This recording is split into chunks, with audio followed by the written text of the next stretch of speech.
Good morning, सुबह खैर, खुशामदीद। आप देख रहे हैं अपना पसंदीदा प्रोग्राम जागो लाहौर और मैं हूं आपकी होस्ट मुनीबा आसिफ। जनाब, कल होने वाली बारिश के बाद तो मौसम काफी खुशगवार हो गया है, काफी खिल गया है और इसके साथ साथ मैं देख रही थी कि लोगों के चेहरे भी खिल गए हैं, क्योंकि मौसम खुशगवार होता है तो आपका अंदर का मौसम भी खुशगवार हो जाता है। तो मौसम के हवाले से भी बात करेंगे और भी बहुत सी चीजें आपको बतानी है, तो एक नजर डाल लेते हैं आज की टॉप स्टोरीज पर।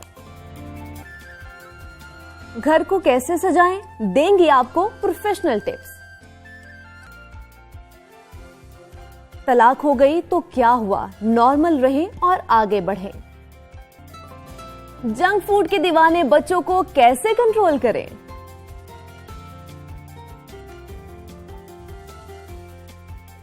और कौन खा गया मरियम नवाज की नवासी के चिप्स, जानिए हमारे प्रोग्राम में। जनाब, टॉप स्टोरी आपने जान ली है और मैं कल एक चीनी कहावत पढ़ी थी। कहावत कह लें या सवाल कह लें तो वो कुछ यूं था कि सबसे ज्यादा दानिशमंद आदमी कौन है। तो इसका जवाब है कि सबसे ज्यादा खुश हो या खुश रहता हो। हजरत वासिफ अली वासिफ का भी एक कॉल है, वो भी शामिल कर लेते हैं कि कहते हैं कि खुशकिस्मत वो है जो अपने हाल पे खुश है। एक अच्छा और मुतवाज़िन दिन गुजारने के लिए मुस्कुराहट इंतहाई जरूरी है। इस हवाले से हदीस भी है कि सदका करो खा एक मुस्कुराहट ही क्यों ना हो। और अब तो ये बात तहकीक में भी साबित हो चुकी है कि नॉन वर्बल कम्युनिकेशन में सबसे ज्यादा मजबूत कम्युनिकेशन मुस्कुराहट ही है।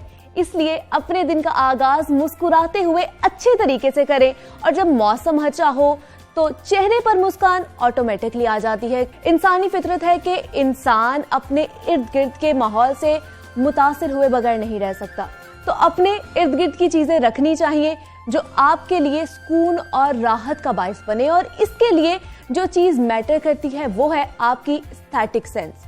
जनाब, सबकी एस्थेटिक सेंस एक जैसी नहीं हो सकती। कुछ लोगों की सेंस बहुत अच्छी होती है और कुछ लोगों में ये सलाहियत थोड़ी सी कम पाई जाती है। लेकिन आजकल तो प्रोफेशनल लोग मौजूद हैं जो इन चीजों का ख्याल रखते हैं, जिन्हें हम इंटीरियर डिजाइनर्स कहते हैं, और वो आपके इर्द गिर्द के माहौल को, आपके घर को, आपके ऑफिस को और हत्ता के आपके मिजाज और पर्सनालिटी के मुताबिक तब्दील कर देते हैं। तो आज हमने अपने प्रोग्राम में इंटीरियर डिजाइनर्स को मदऊ कर रखा है, जिनसे हम जानने की कोशिश करेंगे कि 2021 में होम डेकोर और इंटीरियर डिजाइनिंग के हवाले से क्या ट्रेंड्स रहे हैं और घर सजावट करने वक्त वॉल आर्ट के लिए किस चीज का इंतखाब किया जाएगा, या फिर दीवार पर लटकाने वाली चीजों के लेवल का तयन किस तरह किया जाता है, क्योंकि हमसे बेहतर वो लोग जानते हैं। तो आज हम आपको उनसे मिलवाएंगे। तो जनाब, हमारे मेहमान आज हमारे साथ मौजूद हैं, स्टूडियो में ही मौजूद हैं, और दो बहनें हैं जिनमें से एक आर्किटेक्ट है और एक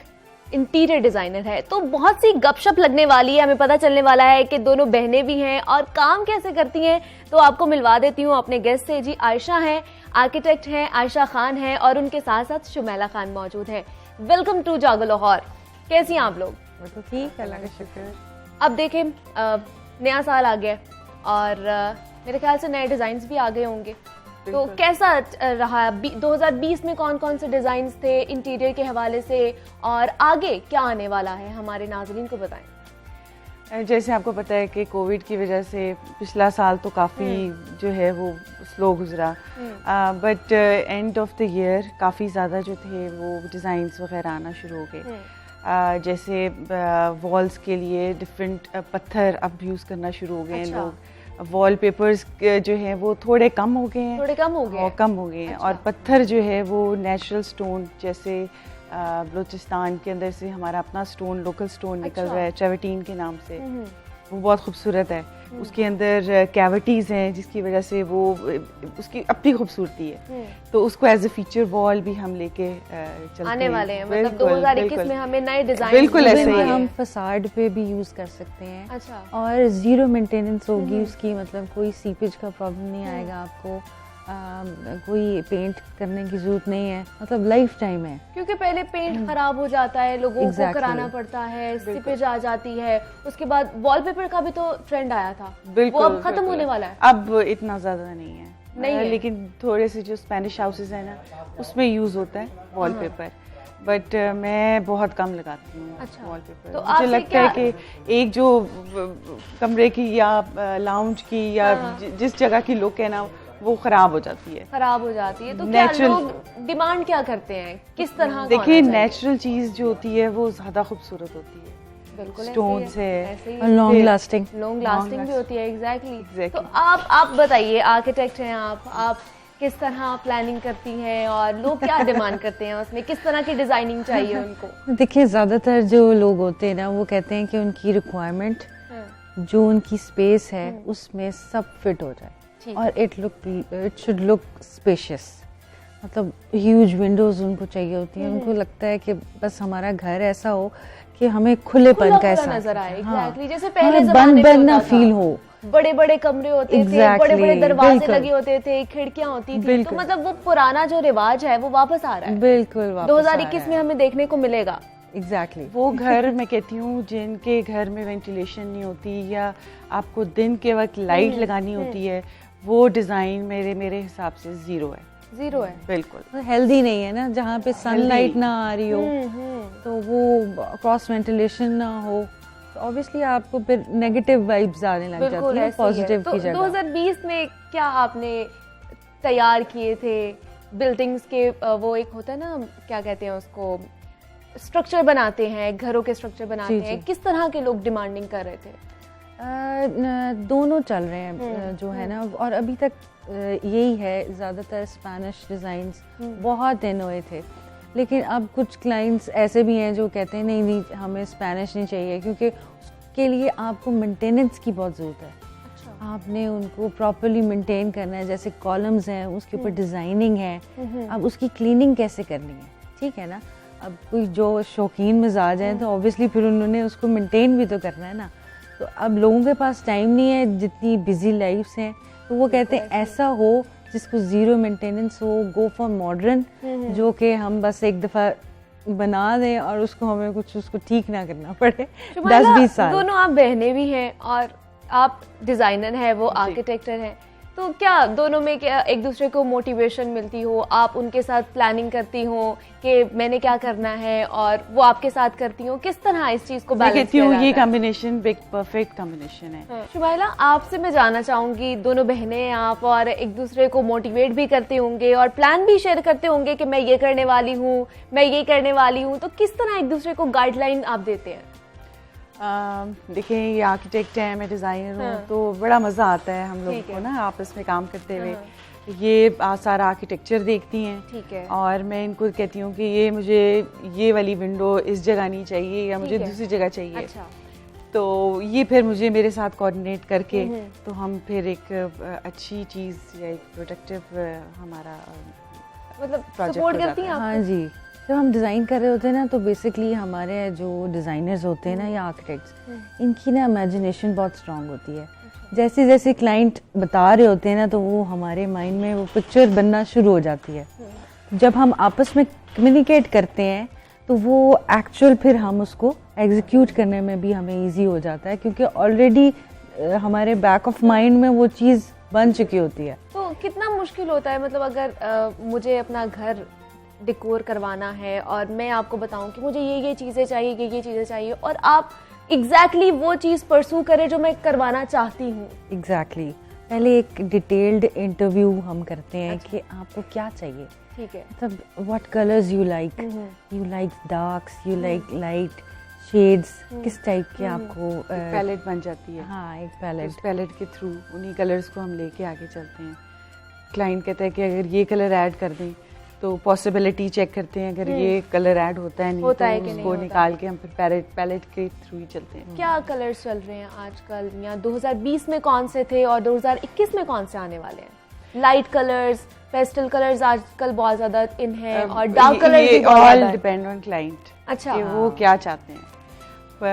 देखें अगर तो मॉडर्न घर चाह रहे हैं ना तो उनको yellow colour, like yellow couch, अच्छा। फिर Lively येलो कलर की colours ना? वॉल, या फिर कोई मेजेंटा इस टाइप की, या टर्कोइज के अंदर बस एक ही हो या एक ही सोफा पड़ा हो। वो आजकल इतनी गोल्ड और खूबसूरत ब्लैक में भी बहुत ज्यादा चल रहा एग्जैक्टली है। गोल्ड गोल्ड जो स्पेनिश Gold, हाउसेस silver हैं हो गया। बाथरूम्स के अंदर gold tiles, gold is very and. बहुत ज्यादा इन है, हर जगह आपको यही नजर आएगा। तो अच्छा, दोनों बड़ी कौन है आप में से? आप मैं बड़ी बड़ी है तो मतलब आप बड़े हैं, और हमने ये देखा है कि बड़े ये मुझे बड़ी कहती है। अच्छा, मतलब आप इन पे ज्यादा वो करती है कि नहीं यही होना चाहिए। कभी मैं ऐसा बॉस होता है? अराउंड करती हूँ हो ना, तो जाता वो है, कहती है ठीक है, सारे वो- समझ रहे हैं मैं बड़ी। ओके, तो लड़ाइयाँ कभी होती हैं कि नहीं मुझे ये ऐसी- चीज नहीं ऐसी- पसंद तो ये भी नहीं होनी चाहिए, ऐसा होता है? कभी ऐसी- बहस ऐसी, होती है? बहुत ज्यादा, बहुत ज्यादा। बहुत ज्यादा। लास्ट टाइम किधर हुई थी, किस चीज पर हुई थी? अभी कल ही हुई है। तो मुझे कहती है नहीं तुम ना दवाई खा के आया करो ऑफिस। मेरे को वो कोई टेंशन फ्री हो के आया चलिए जी, ये तो साथ साथ जिंदगी का एक हिस्सा है। तो आजकल लोग बहुत ज्यादा ट्रेंड आ रहा है, बहुत ज्यादा चीजें आ रही हैं, लेकिन हम अपनी क्यों नहीं चीजें लॉन्च करते? मतलब हम लोग बाहर से क्यों अडॉप्ट करते हैं? जैसे आपने बताया कि स्पेनिश वो जो चीजें हैं उसको आर्किटेक्ट को बड़ा पसंद किया जाता है, हाँ हम जी। लोग अपनी चीजें क्यों नहीं अखज़ करते? हाँ, हमारा अपना खुद आर्किटेक्चर बहुत स्ट्रॉन्ग है। हाँ। ठीक है, इस्लामिक आर्किटेक्चर स्ट्रॉन्ग है, ये मुगल आर्किटेक्चर हाँ, बहुत हाँ, स्ट्रॉन्ग exactly. है। आप देखिए, मुझे लगता है कि अनकरीब जो है ना ये ट्रेंड दोबारा आने वाला है। हाँ। जैसे न्यू क्लासिकल डिज़ाइंस हैं आपके। अब मैं अभी रिसेंटली कर रही हूँ और बड़ा इंटरेस्टिंग है और इट्स वेरी यूनिक कि आपको जो है ना वो हट के कोई चीज़ मिलेगी instead of Spanish and modern designs छोड़ के अब सही है। नई चीज़ आ रही है। आप बता रही थी कि वो वॉल पे जो स्टोन्स आजकल जी, लगना जी, शुरू हो बिल्कुल, गए हैं, stone टाइल्स है। लगनी शुरू हो गई है। कोरोना की वजह से कुछ हुआ, मुतासिर हुआ आप लोगों का बिजनेस? बहुत ज्यादा लोग इफेक्ट हुए थे, Effect बहुत ही हुए। ज्यादा। बहुत ज़्यादा। फिर उन्होंने गियर अप किया है, तो अब अल्लाह का शुक्र है बेहतरी आ गई है। किस तरह तो लोगों ने इंशाल्लाह। डिमांड कम कर दी या सप्लाई कम देखिए हो हर गई, चीज क्या ही हुआ? बंद हो गई थी, बाहर से शिपमेंट बंद हो गई, हर चीज बिल्कुल Cost लोग पे भी परचेजिंग effect पड़ा। बिल्कुल लोग परचेजिंग पावर आपको पता है कितनी कम हो गई है, डॉलर कितना इंक्रीज हो गया, टाइलें महंगी हो गई, हर चीज जो है ना जो परचेजिंग करो, एक कंस्ट्रक्शन कॉस्ट जो है वो इंक्रीज हो बहुत ज्यादा होगी। एग्जैक्टली। देखिए, जहाँ पे कोई क्या कहेंगे, कोई प्रॉब्लम आती है उसका सोल्यूशन भी आता Solution भी है। आ ठीक जाता है, है, exactly. जैसे अब लोग पर्सनली मिलना हाँ। से अवॉइड करते हैं, तो उसके लिए ऑनलाइन फैसिलिटी Online आ गई, हमने exactly. कर दी कि अगर कोई आउट ऑफ कंट्री भी है तो हम ऑनलाइन उसको डिज़ाइन करके हाँ, कोऑर्डिनेट करके दे रहे हैं। जरूरी नहीं है कि ऑफिस आए और या आके आप मीटिंग भी करें, ऑफिस जूम पे मीटिंग हो जाती है, स्काइप पे हो जाती है। ठीक है, ये भी बड़ी एक अच्छी बिल्कुल, अपॉर्चुनिटी है बिल्कुल, और हमारे पास एक फैसिलिटी बहुत अच्छी आ गई है कि Exactly, अगर हम फेस टू फेस नहीं बात कर सकते तो एटलीस्ट एक टेक्नोलॉजी ऐसी आ गई है कि हम बिल्कुल। वहां पहुंच सकते हैं। बिल्कुल। तो क्या कहते हैं आप कि जो चीज़ें हैं उनको किस तरह मैनेज किया जाए? अगर मैंने अपना घर पूरा इंटीरियर डिज़ाइन करवाना है तो उस पर कितनी कॉस्ट आ जाएगी? शुरू में मैं यही कहूँगी कि जैसे आपकी आर्किटेक्ट के साथ प्लानिंग होती है, हाँ। ठीक है, उसके बाद आपका जो लेआउट होता है ना वो आपको इंटीरियर डिज़ाइनर से करवाना चाहिए।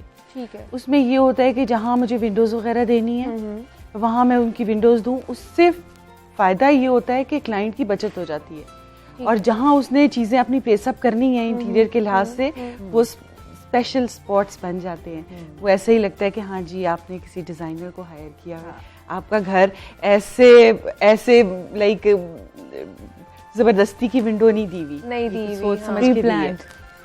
ठीक अब है। ये तो जो मतलब- बचत की बात कर रही हैं हाँ। जैसे, तो बचत ये ऐसे ही इससे होगी ना बचत कि होगी। बाद में अगर इंटीरियर डिजाइनर हायर करेंगे तो वो तोड़ फोड़ होगी। ठीक है, अब जब तोड़ फोड़ होगी आपकी वही लेबर पे खर्चा आएगा, वही उसको डिस्पोज ऑफ कर रहे हैं जो आपका मलबा जिसे कहते हैं, तो वो उससे ये है कि आपकी जो है टाइम सेविंग लेकिन जल्दी। लोग कहते हैं बहुत ज्यादा इंटीरियर डिजाइनिंग महंगी है, नहीं नहीं नहीं, मैं कहती हम हूँ नहीं इंटीरियर अफोर्ड कर डिजाइनर सकते, हमेशा हम आपका इंटीरियर पैसा डिजाइनर को अफोर्ड नहीं कर नहीं, सकते, नहीं, बहुत आपका पैसे पैसा मांगते बचाए। हैं। वो आपका पैसा मिसकंसेप्शन। बचाएगा।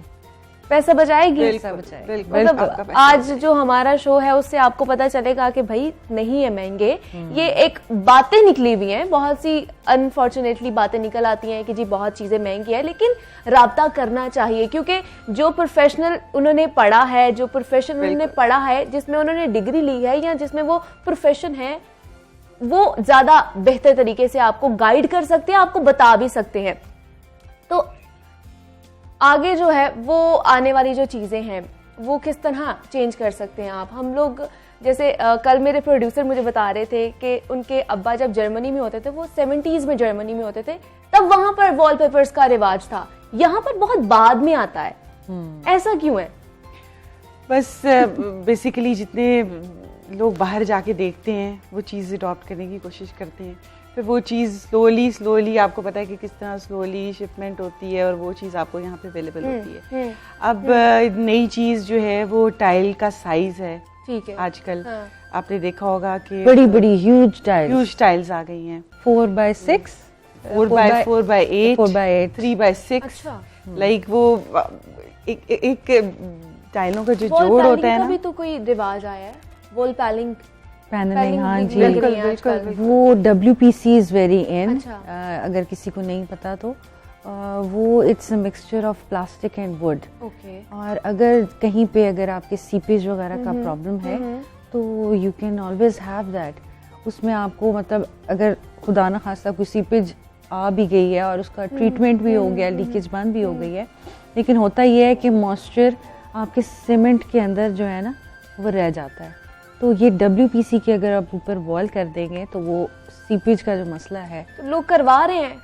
हाँ जी बिल्कुल, डिमांड है इसकी। बहुत मटेरियल्स नए आ रहे हैं। तो इसमें क्या डिजाइनिंग क्या है इसमें, या खाली कलर्स उसको खूबसूरत करने के लिए कि है कैसा, अच्छा। उसमें वेरिएशंस दे देंगे, टेक्सचर आ जाएगा, वो उसकी अपनी खूबसूरती निकल आएगी।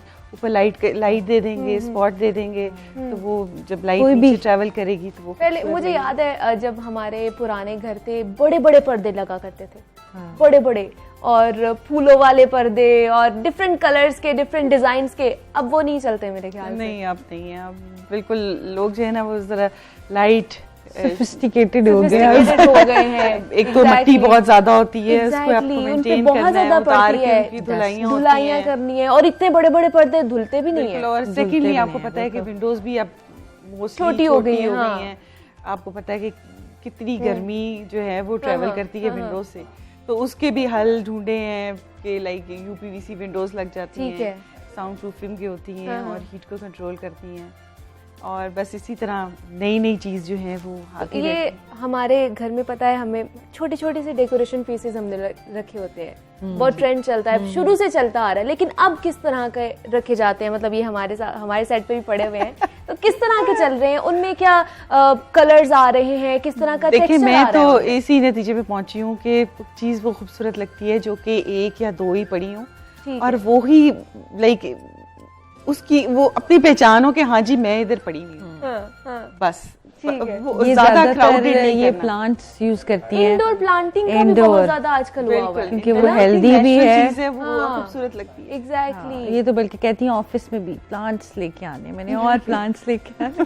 बहुत ज्यादा, मतलब पहले आउटडोर ज्यादा होता था, अब इंडोर ज्यादा आ गया है। ठीक है, आजकल फ्लोरिंग का भी तो बहुत ज्यादा चल रहा है। बिल्कुल फ्लोरिंग भी है, और मैंने पहले आपको बताया ना होती थी, अब बिल्कुल नहीं। आप बस लोग छोटे छोटे रग्स ही, मैं तो सजेस्ट करती हूँ छोटे रग्स रख लिए ताकि सफाई भी, इजी टू मेंटेनेंस रहे आपके घर की। और टाइलें तो आपको पता ही है कितनी खूबसूरत आ रही हैं, वो खुद ही वो उनकी अपनी जब लाइट उनके ऊपर गिरती है तो वो खुद ही एग्जैक्टली बहुत ही पहचानी खूबसूरत लगती है, और आपका एक बिल्कुल ही लुक चेंज हो जाती है घर की। वो यही है ना कि कारपेट की जगह अगर आपने इवन दीवारों पे भी दीवारों पे भी टाइलें लग रही हैं, हाँ। बुक मैचेस लाइक एक पैटर्न है और दो टाइलें लग के उसके ऊपर बिल्कुल एक पैटर्न सा बन जाता है। ठीक है, ये बड़ी खूबसूरत सी चीज है। मतलब मुझे तो इमेजिन करके बड़ा मजा आ रहा है जब वो बता रहे हैं।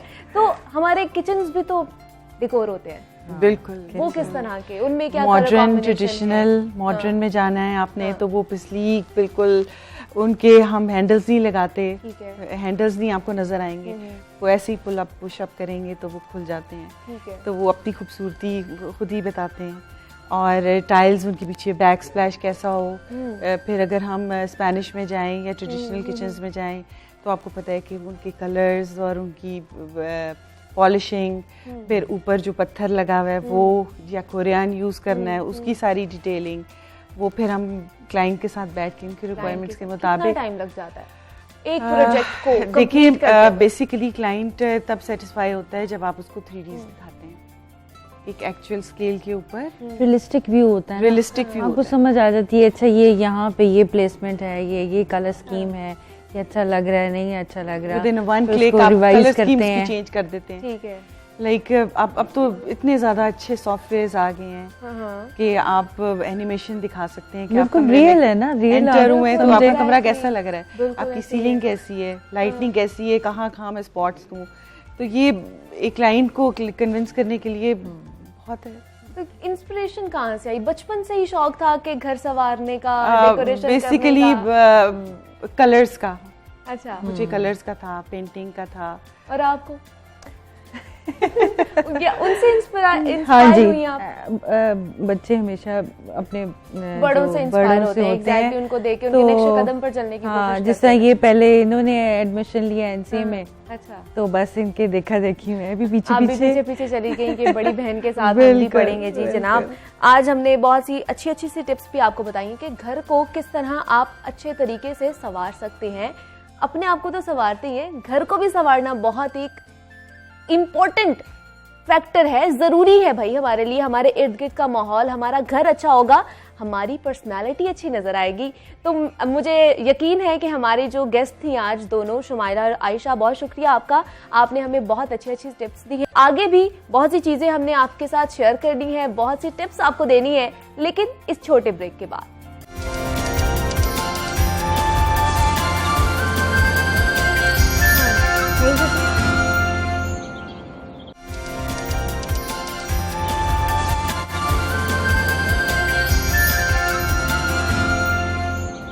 वेलकम बैक जनाब और खुश आमदीद टू जागो लाहौर। जनाब, अभी जिस चीज की हमने बात करनी है, जिस मसले की हमने बात करनी है, वो बहुत इंपॉर्टेंट है।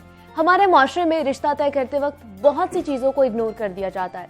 बस एक बात का ही ख्याल रखा जाता है कि बहू इतनी खूबसूरत लानी है कि दुनिया देखती रह जाए। शादी के इंतजामात और धूमधाम ऐसी होनी चाहिए कि दुनिया देखती रह जाए, लेकिन दुनिया वाह वाह फिर भी नहीं करती। तनकीद करने वाले तो हर हाल में तनकीद करके जाएंगे। शादी हॉल में बैठकर खाने पर तनकीद की जाती है, आपके इंतखाब पर तनकीद कर दी जाती है, जबकि आपके इंतजामात पर भी तनकीद की जाती है। जब आपकी बुनियादी सोच और आपकी तरजीहात सिर्फ दुनिया को दिखाना और खुश करना ही है, तो फिर बाकी तमाम पहलू तो पसे मंजर चले ही जाएंगे। रिश्ते तय करते वक्त जब मुताबिकत और अंडरस्टैंडिंग को ही पसे पुष्ट डाल दिया जाएगा, तो नतीजा फिर तलाक की सूरत में निकलता है, या फिर दुनिया को दिखाने के लिए समझौते वाली घुटन ज़दा जिंदगी की सूरत ही बाकी बचती है। अफसोस के साथ कहना पड़ता है जनाब के गुज़श्ता कुछ सालों में पाकिस्तान में तलाक की शरह में खतरनाक हद तक इजाफा हो रहा है। सिर्फ 2 दहाइयों की ही अगर बात कर ली जाए तो तलाक के केसेस में 60% तक इजाफा हुआ है। जब तलाक होती है तो वो लोगों के दरमियान होती है, मियाँ बीवी के दरमियान होती है, लेकिन तलाक के बाद इसके असरात सिर्फ औरत पर ही क्यों असरअंदाज करते हैं, उसको ही क्यों ब्लेम किया जाता है?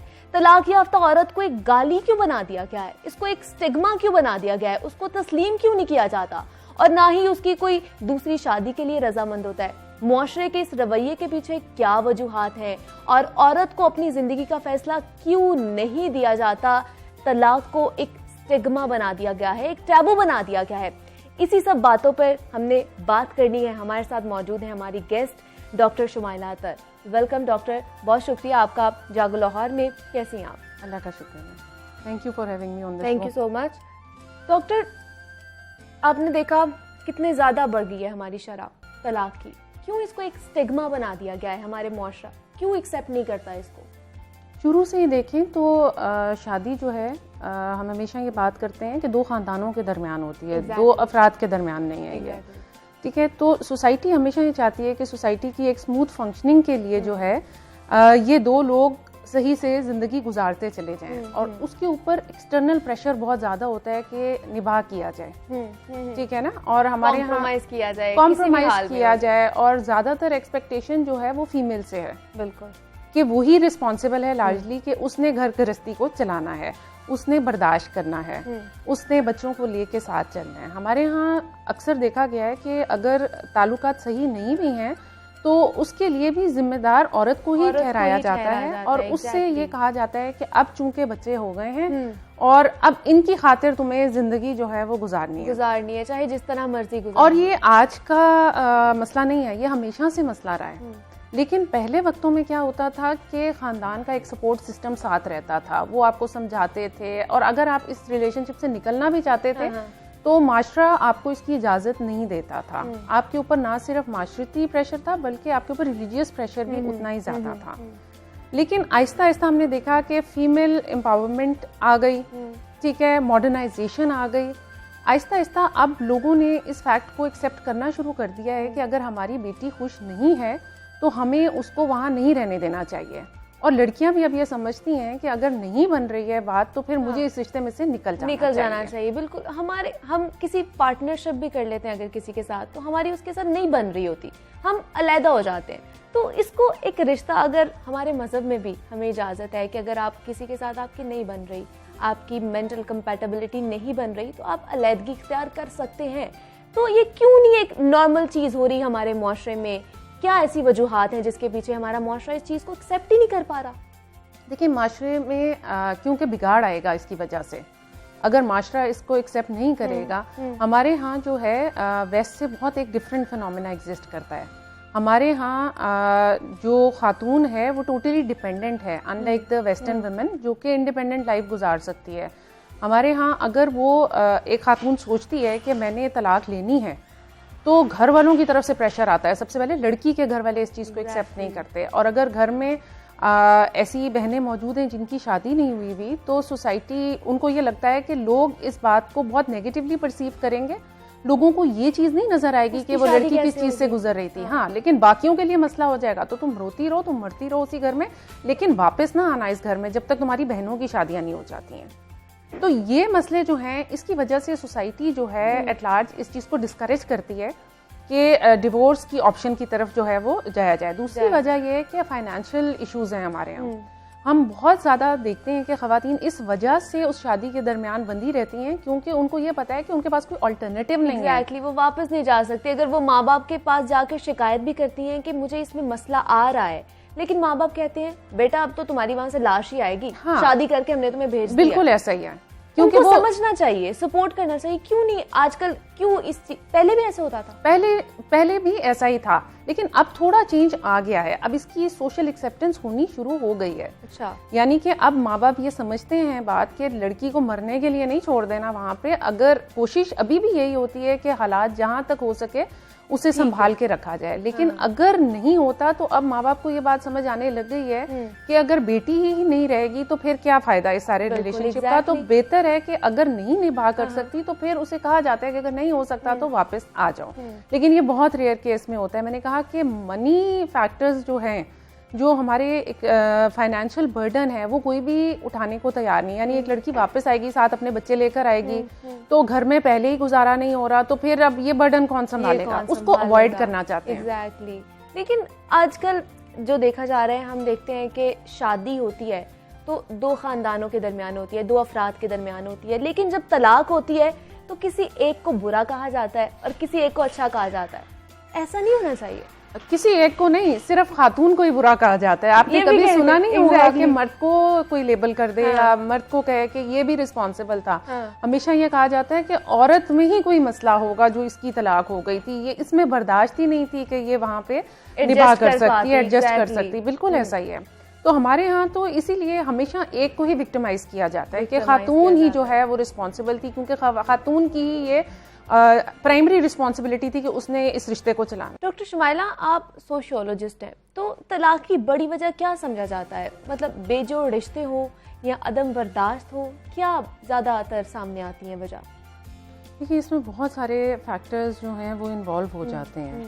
ठीक है, बेजोड़ रिश्ते हैं, घर वालों की मर्जी से शादी की गई है, जहाँ लड़का लड़की प्रॉबेबली रजामंद नहीं थे। उन्होंने डिफरेंट एस्पेक्ट्स पे देखा कि क्या मैचिंग बनती है और क्या स्टैंडर्ड्स होने चाहिए, वो है। उसके बाद जो है कई दफ़ा जो है हम देखते हैं कि ससुराल वालों की तरफ से प्रेशर होता है लड़के के ऊपर कि तलाक दो। मिसाल के तौर पे इस तरह के केस हो सकते हैं जहाँ पे बेटा नहीं पैदा कर सकी है खातून, वहाँ पे उसके ऊपर एक प्रेशर होता है कि ये हमारी नस्ल नहीं चल सकती है, इसलिए खातून को जो है एक टफ टाइम जो है ससुराल की तरफ से मिलता रहता है। अगर लव मैरिज है तो भी जो है वो एक्सेप्टेंस नहीं होती है और वो भी प्रेशर रहता है कि ये तो हमारी मर्जी की नहीं आई है, लेकिन अपनी मर्जी की भी ले आए तो उसको भी बर्दाश्त करना जो है वो मुश्किल हो जाता है। कुछ देर बाद ही सासें जो है वो कंप्लेन करने लग जाती हैं, तुम्हारी बीवी ने ये किया, तुम्हारी बीवी ने ये किया। तो कितना रवैया ये मुस्बत करना चाहिए हमारी सोसाइटी को कि हमने एक बैलेंसिंग एक चीज को लेकर चलना है, रिश्ते को लेकर चलना है, क्या एस्पेक्ट्स होने चाहिए इसमें जो है बर्दाश्त जो है बहुत इम्पॉर्टेंट है। देखिए हम बहुत सारे ऐसे कपल्स को देखते हैं जिन्होंने, जो आइडियल कपल कंसिडर किए जाते हैं ना, कि इन्होंने ज़िंदगी के 15 साल इकट्ठे गुजार लिए, 20-30 साल, और हम उनसे जाके मशवरे मांगते हैं कि भाई कैसे क्या कामयाबी का राज है। तो इसमें बहुत सारे सेक्रीफाइसेस हैं जो वो कपल देता है, वो बहुत सारी चीज़ें इसमें इन्वेस्ट करता है। देखिए शादी जो है एक एक्सचेंज है, ठीक है, मटेरियल एंड इमटेरियल दोनों चीज़ें जो हैं वो इसके अंदर जितना आप, वो कहते हैं ना, जितना आप इसमें मीठा डालेंगे उतना ही अच्छा ये रिलेशनशिप जो है वो होता चला जाएगा। आजकल जो है वो हम देखते हैं कि बर्दाश्त की कमी हो गई है, ठीक है। लड़कियां भी जो हैं वो अब तैयार नहीं हैं कि हम इस रिश्ते को ज़बरदस्ती चलाएं, और उसकी वजह से भी जो है वो प्रॉब्लम्स जो है सोसाइटी एक्सपीरियंस कर रही है। तो क्या देखा जाता है, वर्किंग वुमेन की तलाक की शरह ज़्यादा है या हाउस वाइफ की?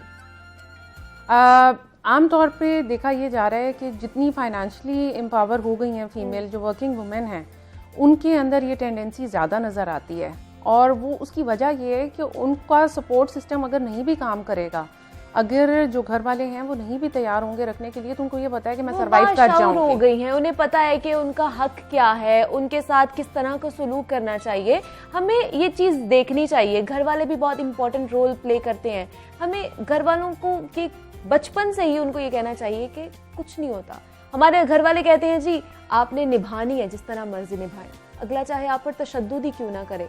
और कितने वाकयात हमने देखे हैं कि तशद्दुद की वजह से और दिल बर्दाश्ता होकर खुदकुशी कर ली जाती है। देखिए एक्सट्रीम जो है ना वो भी ठीक नहीं है। जिस तरह से आप कह रही हैं उससे मैं थोड़ा सा इख्तलाफ करूंगी कि आप सिर्फ यही नहीं बच्चे को कह सकते कि नहीं बनेगी तो वापस आ जाना, क्योंकि हर रिलेशनशिप में आपको एक इन्वेस्टमेंट करनी पड़ती है। एग्जैक्टली। ठीक है, तो वो तो आजकल तो जो बच्चे हैं उनको आप देखें तो वो तो वाकई इसी माइंडसेट के साथ जाते हैं कि ये सोसाइटी बड़ी टॉक्सिक है, उसमें हम रह नहीं सकते, अगर नहीं बनेगी तो हम छोड़ देंगे। तो ये जिम्मेदारी जो है खानदान के ऊपर है कि उन्होंने उनको समझाना भी है कि हर चीज़ के पॉजिटिव एंड नेगेटिव्स हैं, और इसमें कुछ मुश्किलात भी आएंगी, लेकिन इसका मतलब ये नहीं कि उस मुश्किल से भाग जाना है आपने। लेकिन उनको ये भी समझाना है कि अगर एक्सट्रीम केस हो जाता है कि जहां आपको लगता है कि नहीं ये आपकी मेंटल हेल्थ के लिए इम्पोर्टेंट नहीं है, तो उससे निकल आने में भी कोई बुराई नहीं है। एग्जैक्टली। डॉक्टर शुमाइला हमारे साथ मौजूद थी, उन्होंने बहुत अच्छी बातें की और हमें बताया है कि हम मुआशी बिगाड़ जो है हमारा मुआशरती बिगाड़, उसको किस तरह हम ठीक कर सकते हैं, एक रिश्ता उसको किस तरह ठीक कर सकते हैं और तलाक की नौबत ना ही जाए, क्योंकि आपकी मेंटल कंपैटिबिलिटी बहुत ज़रूरी है एक रिश्ते में बंधने के लिए। और ज़रूरी नहीं होता कि आप बज़ाहरी चीज़ें देखें, आप उन दोनों की पसंद नापसंद को गौर करें, उनको मलहूज़े खातिर रखें, देखें कि आपका बच्चा किस तरह का है, उसकी पर्सनालिटी किस तरह की है, वो किस माहौल में एडजस्ट कर सकता है या नहीं कर सकता। खुदारा एक दफ़ा उससे पूछ ज़रूर लीजिएगा। जी तो नाजरीन, आपके साथ एक सख्त लेकिन हसास मौजू को डिस्कस हमने कर लिया है। तो जनाब आप सोच रहे होंगे कि इस ब्रेक में मैं क्या कर रही थी, तो मैं बताती चलूं कि मैं चॉकलेट खा रही थी। आई नो सुबह सुबह का वक्त है, लेकिन दिल तो बच्चा है जी। वैसे तो मुझे चॉकलेट बहुत पसंद है, लेकिन मैं सिर्फ थोड़ी सी खाती हूँ। आपको पता है कि दुनिया भर में बच्चे और बड़े चॉकलेट बेहद खुशी से खाते हैं, और यही वजह है कि तिब्बी माहिरीन इंसानी जिस्म पर चॉकलेट के मनफी और मुस्बत असरात को जानने के लिए इस पर तहकीकात करते रहते हैं। जब आप मायूसी का शिकार हो तो चॉकलेट का इस्तेमाल बहुत ज्यादा फायदेमंद साबित होता है। एक तहकीक में ये बात सामने आई है कि चॉकलेट का जायका, खुशबू या बनावट भी लोगों को खुशबाश बना देती है। तो चॉकलेट से दिमाग में अच्छा महसूस होने वाले केमिकल जो हैं उनकी मिकदार बढ़ने में मदद मिलती है। ताहम अगर चॉकलेट के मुतादिद तिब्बी फवाइद आपके सामने रखे और इसे कई तरीकों से इस्तेमाल किया जा सकता है, मगर ये मुजरे असरात से पाक भी नहीं है। चॉकलेट अच्छी भी है, लेकिन उसके साथ साथ उसके नेगेटिव एस्पेक्ट्स भी मौजूद हैं। चॉकलेट एक हद से ज्यादा ना खाई जाए, वरना आप मोटापे का शिकार भी हो सकते हैं। जबकि कुछ शवाहिद ऐसे भी सामने आए हैं कि चॉकलेट खाने से आप मोटापे के अलावा ज़हनी मसाइल का भी शिकार हो सकते हैं। इन सब बातों पर हमने आज अपनी गेस्ट बुलाई हैं और वो हैं जी डॉक्टर आयशा नासिर हैं। डॉक्टर आयशा, बहुत शुक्रिया आपका, वेलकम टू जागो Lahore. Thank you so much. कैसी हैं आप? अल्लाह का शुक्र, आप बताएं। मैं भी बिल्कुल ठीक, बहुत शुक्रिया जी। सुबह सुबह हमने आपको डिस्टर्ब किया क्योंकि आज मौजू बड़ा अच्छा था। चॉकलेट के बारे में हमने बात करनी है कि चॉकलेट कितनी अच्छी है और इसके पॉजिटिव एस्पेक्ट्स क्या हैं और नेगेटिव एस्पेक्ट्स क्या हैं। तो बताएं जी, चॉकलेट अच्छी है कि नहीं? आप खाती हैं? हाँ, मैं बहुत शौक से खाती हूँ, मैं बहुत खाती शौक से खाती हूँ, लेकिन हर चीज़ मतवाजन में अच्छी लगती है। अगर आप बैलेंस से ज़्यादा किसी भी चीज़ का इस्तेमाल करेंगे तो वो फिर साइड इफ़ेक्ट्स लेकर आएगी। चॉकलेट इंतहाई मुफीद चीज़ है। बच्चों को नाश्ते में चॉकलेट का इस्तेमाल कराया जाए। डार्क चॉकलेट की मैं बात कर रही हूँ, मीठी चॉकलेट की मैं बात नहीं कर रही। तो कॉपर की कमी या बच्चों के अंदर आयरन की कमी जो है वो दूर की जा सकती है। अब हमें पता ही नहीं है कि आयरन का बहुत अच्छा सोर्स डार्क चॉकलेट भी है। आयरन का बहुत अच्छा सोर्स है, सुबह नाश्ते में बच्चों को दिया जाना चाहिए ताकि बच्चों की पूरे दिन की मीठे की क्रेविंग भी एड्रेस हो जाए। हम जानते हैं कि नाश्ता जो होता है वो सबसे ज़्यादा इंपॉर्टेंट मील होता है पूरे दिन का। उसमें अगर आप बच्चे को मीठा दे देते हैं फ्रूट की फॉर्म में या चॉकलेट की फॉर्म में, दोनों इक्वली गुड हैं, तो बच्चे के पूरे दिन की मीठे की क्रेविंग जो है वो रुक जाती है। हमने देखा है कि बच्चे यूजुअली स्कूल से आके कॉलेज से आके उनका ये दिल कर रहा था हमें कुछ मीठा मिल जाए, पढ़ाई के बाद भी टॉफीज और च्युइंगम्स और ये सारा कुछ उनका साथ साथ चल रहा होता है। अगर आप सुबह ही उनको मीठा दे देंगे तो वो उनका पूरा दिन जो है मीठे की क्रेविंग। डार्क चॉकलेट खा लेंगे? टेस्ट डेवलप करने की बात है, टेस्ट डेवलप करने की बात है। मैं हमेशा ये कहती हूँ जब बच्चे छोटे होते हैं ना, जब उन्हें वीनिंग शुरू कराते हैं, सॉलिड फूड इंट्रोड्यूस कराते हैं, हम क्या करते हैं, हम उनको मीठा देते हैं। सबसे पहले हम बच्चे को फ्रूट से शुरू कराते हैं बजाय इसके उसको सब्जी दें। कितना अरसा तो हम बच्चे को सब्जी देते ही नहीं, और जब वो बड़ा हो जाता है फिर हम कहते हैं यार ये सलाद क्यों नहीं खा रहा, ये सलाद तो खाते ही नहीं, हमने उसको आदत ही नहीं डाली। अगर आप अभी से बच्चे को आदत डालेंगे मीठी चॉकलेट का, उसको टेस्ट ही डेवलप। मैं अगर मीठी चॉकलेट खा लूँ ना, मुझे लिटरली वॉमिटिंग शुरू हो जाती है, इतनी मीठी और इतनी बुरी लगती है मुझे। डॉक्टर आयशा, मैं नहीं खा सकती वो टेस्ट की बात है, वो टेस्ट की बात। आप एक दो दफा खाओगे ना, आपको तीसरी दफा पे जो रेगुलर चॉकलेट है वो वैसी बहुत मीठी लगने लग जाएगी।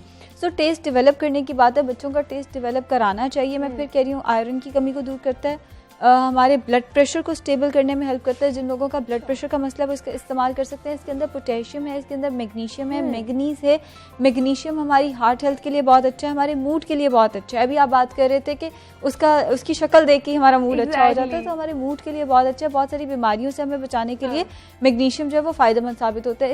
इसके अलावा जो चॉकलेट है इसके अंदर एंटीऑक्सीडेंट्स की बहुत अच्छी मकदार है। एंटीऑक्सीडेंट्स क्या होते हैं, हमारी स्किन को खूबसूरत करते हैं। हम ख़वातीन को तो अक्सर यही हो रहा होता है ना, स्किन हमारी फर्स्ट प्रायोरिटी होती है, सो स्किन को बहुत अच्छा कर देता है। इसके अलावा हमें बहुत सारी बीमारियों से इंक्लूडिंग कैंसर बचाता है। बेसिकली हमारे बिल्कुल, अभी मैं बैठी हूँ, मेरी बॉडी के अंदर सैकड़ों रिएक्शंस हो रहे हैं। उन सैकड़ों रिएक्शंस के नतीजे में बहुत सारा जहरीला मवाद बॉडी के अंदर प्रोड्यूस हो रहा है।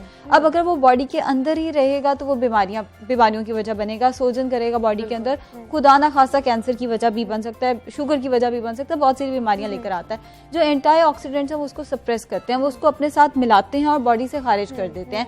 सो एंटीऑक्सीडेंट्स चॉकलेट के अंदर बहुत अच्छी मिकदार में मौजूद है। ठीक है, चॉकलेट खिला लें बच्चों को, लेकिन कितनी अमाउंट में होनी चाहिए? आप देखिए मैटर करता है। हाँ बिल्कुल मैटर करता है। अगर आप जरूरत से ज्यादा देंगे, excess of everything is bad. अभी मैंने बताया इसमें आयरन है, अगर आप आयरन ही बच्चे को जरूरत से ज्यादा देते जाएंगे तो वो भी बच्चे की सेहत के लिए। इसमें पोटेशियम है, वो भी आप जरूरत से ज्यादा नहीं ले सकते, ब्लड प्रेशर लो करता है पोटेशियम। तो अगर आप जरूरत से ज्यादा, जैसे कई लोग हैं वो एक ही दफा पे बैठेंगे तो 500,000 ग्राम 1 किलो की चॉकलेट उन्होंने खा के उठनी है और उन्हें बिल्कुल पता भी नहीं चलता। चॉकलेट का आप ये समझे कि 10 ग्राम का एक बार आपने लेना है, 10 ग्राम से ज्यादा आप चॉकलेट जो है वो दिन में इस्तेमाल ना करें। हाँ, बेहतर ये है कि आप उसको विद एवरी मील डिवाइड कर लें। मतलब थोड़ा सा आप 3 ग्राम ऑलमोस्ट आप नाश्ते में ले लें, 3 ग्राम आप लंच में ले लें, 3 ग्राम जो है वो आप अपने डिनर के साथ ले लें। उसका फ़ायदा ये होगा कि आपको पूरे दिन उल्टी सीधी क्रेविंग्स नहीं होंगी। जो हमारा दिल करता है खाना खाते साथ ही हम फ़ौरन डिज़र्ट का इस्तेमाल करें, उसको बहुत हद तक सप्रेस करेगा। और फिर अच्छी बात यह है कि इसके अंदर जो कॉपर है वो हमारी वैसे स्वीट की क्रेविंग को मतलब सप्रेस कर देता है। हमें जो मीठे की बेवक्त की क्रेविंग होती है उसको जो इसके अंदर मौजूद कॉपर है वो ऐसे ही सप्रेस कर देता है। ठीक है, ये तो डॉक्टर आयशा हमने बात कर ली है कि अच्छी चीज़ें। क्या हो सकता है, मोटापा बढ़ता है? बिल्कुल मोटापा बढ़ता है। ना करके भी इसमें शुगर कंटेंट तो है। सो अगर आप ज़रूरत से ज़्यादा इसका इस्तेमाल करेंगे तो ये वेट लॉस की बजाय वेट गेन कराएगी। अगर आप इसको मतलब जितना मैंने बताया उतना इस्तेमाल करेंगे तो ये वेट लॉस के लिए भी बहुत ज़्यादा खास फायदेमंद तौर है। पर डॉक्टर आयशा देखा जा रहा है बच्चों में बहुत ज्यादा इस चीज को नोट किया जा रहा है, ओबेसिटी, मोटे हो जाते हैं, ये वजह है जंक फूड है। जंक फूड ही मेजर वजह है। पहले हमारे ज़माने में ये होता था जब हम छोटे होते थे कि माएँ जो हैं वो कोई खुशी का मौका आता था हमें पार्क लेके जाती थी और हमें कितनी एक्साइटमेंट होती थी आज हमने पार्क में जाना है। तो अब वो दौर बदल गया। अब ये होता है कि कुछ भी अच्छा होता है तो हम मोबाइल खोल के खाना ऑर्डर करते हैं सबसे पहले कर लें। हाँ बिल्कुल ऐसा ही है। सो हम लोगों की प्रायोरिटीज अब बदल गई हैं। हम लोगों ने जो अपनी प्लेयर है, अपनी हैप्पीनेस है, उसको एसोसिएट कर दिया विद फूड। कुछ अच्छा हो गया खाना खा लें, कुछ बुरा हो गया खाना खा लें, मार्क्स अच्छे आए हैं खाना खा लें, पूरा दिन बहुत ज़्यादा काम किया तो रात को बैठ के एक बर्गर ऑर्डर कर लें।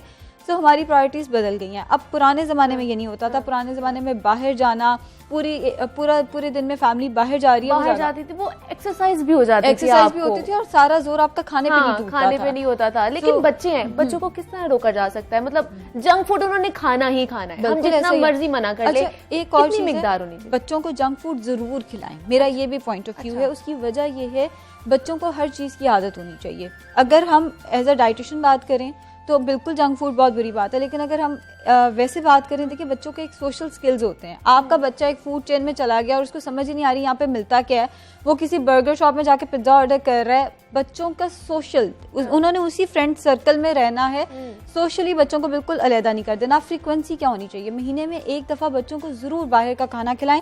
गंदमंद खाने से हमेशा इम्यूनिटी भी बढ़ती है, आपकी कुव्वत मुदाफियत भी बढ़ेगी। बच्चे को ये नहीं कि बच्चे ने कुछ गलत खा लिया फौरन पेट खराब, वॉमिटिंग शुरू, इतना उसको नाजुक भी ना बनाएं, उसकी इम्यूनिटी भी डेवलप करेगी। लेकिन इतना ज्यादा भी ना खिलाएं कि वो बीमारियां लेकर आ जाए। मतलब इतना खिलाएं जितना आपको फायदा हो कि बच्चे के सोशल स्किल्स अच्छे जा रहे हैं, बच्चे की कुव्वत मुदाफियत डेवलप हो रही है, इतना खिलाएं। लेकिन अगर आप जरूरत से ज्यादा खिलाएंगे कि हफ्ते में एक दफा खिलाना है या हफ्ते में 2 दफा खिलाना शुरू कर दिया तो फिर बच्चे में ओबेसिटी आएगी। और ओबेसिटी पे शुगर भी लेकर, आजकल के बच्चों में शुगर भी आ रही है, ब्लड प्रेशर का 21 रेयर केस देखते थे कि बहुत आपकी एज हो गई है तो आपको शुगर हो गई है। बिल्कुल छोटे बच्चों में शुगर का मसला है, ब्लड प्रेशर तो बच्चों का ऐसे ही हाई हो जाता है। एग्जैक्टली। सो बिल्कुल बच्चों में ब्लड प्रेशर और शुगर के मसाइल सिर्फ और सिर्फ जंक फूड के इस्तेमाल से बढ़ रहे हैं। और कुछ फैक्टर स्मोकिंग का भी है, आजकल के बच्चे स्मोकिंग भी करते हैं। बहरहाल जंक फूड का जो है इस्तेमाल, जंक फूड उनको किस तरह थोड़ा सा पीछे किया जा सकता है? कौन सी ऐसी हेल्दी एक्टिविटीज करवा ली जाए या कौन से ऐसे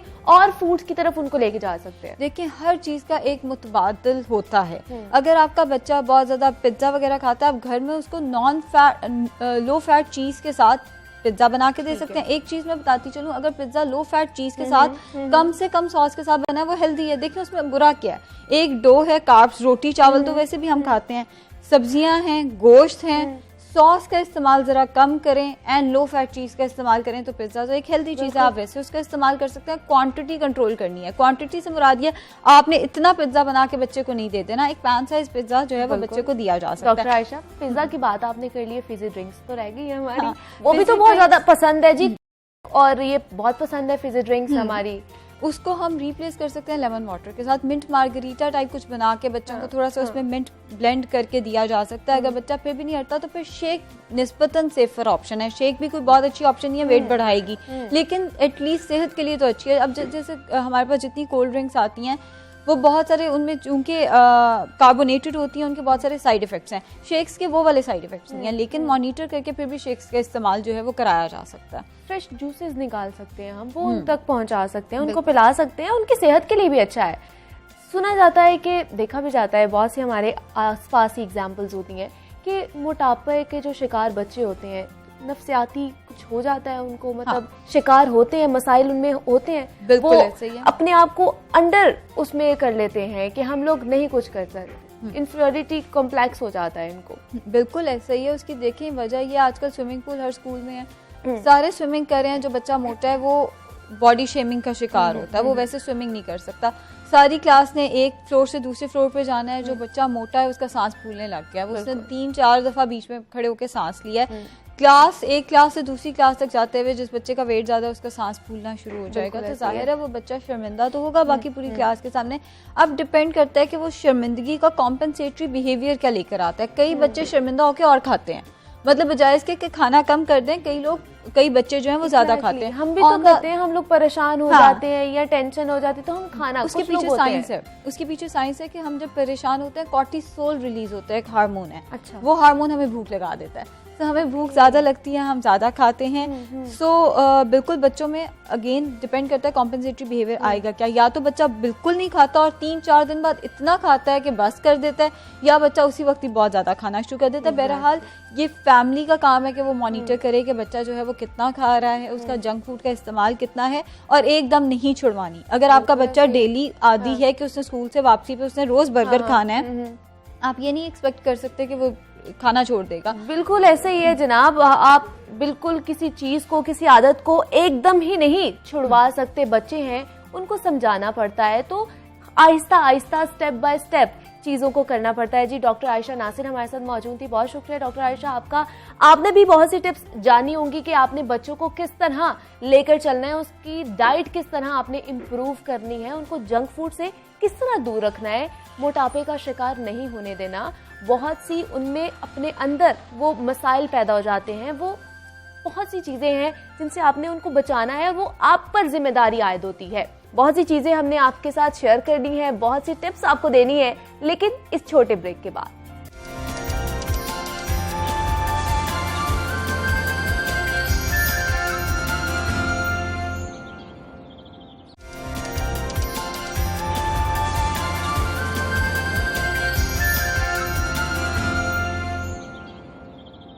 वेलकम बैक जनाब। ब्रेक पर जाने से पहले हम बात कर रहे थे इंटीरियर डिजाइनिंग के हवाले से।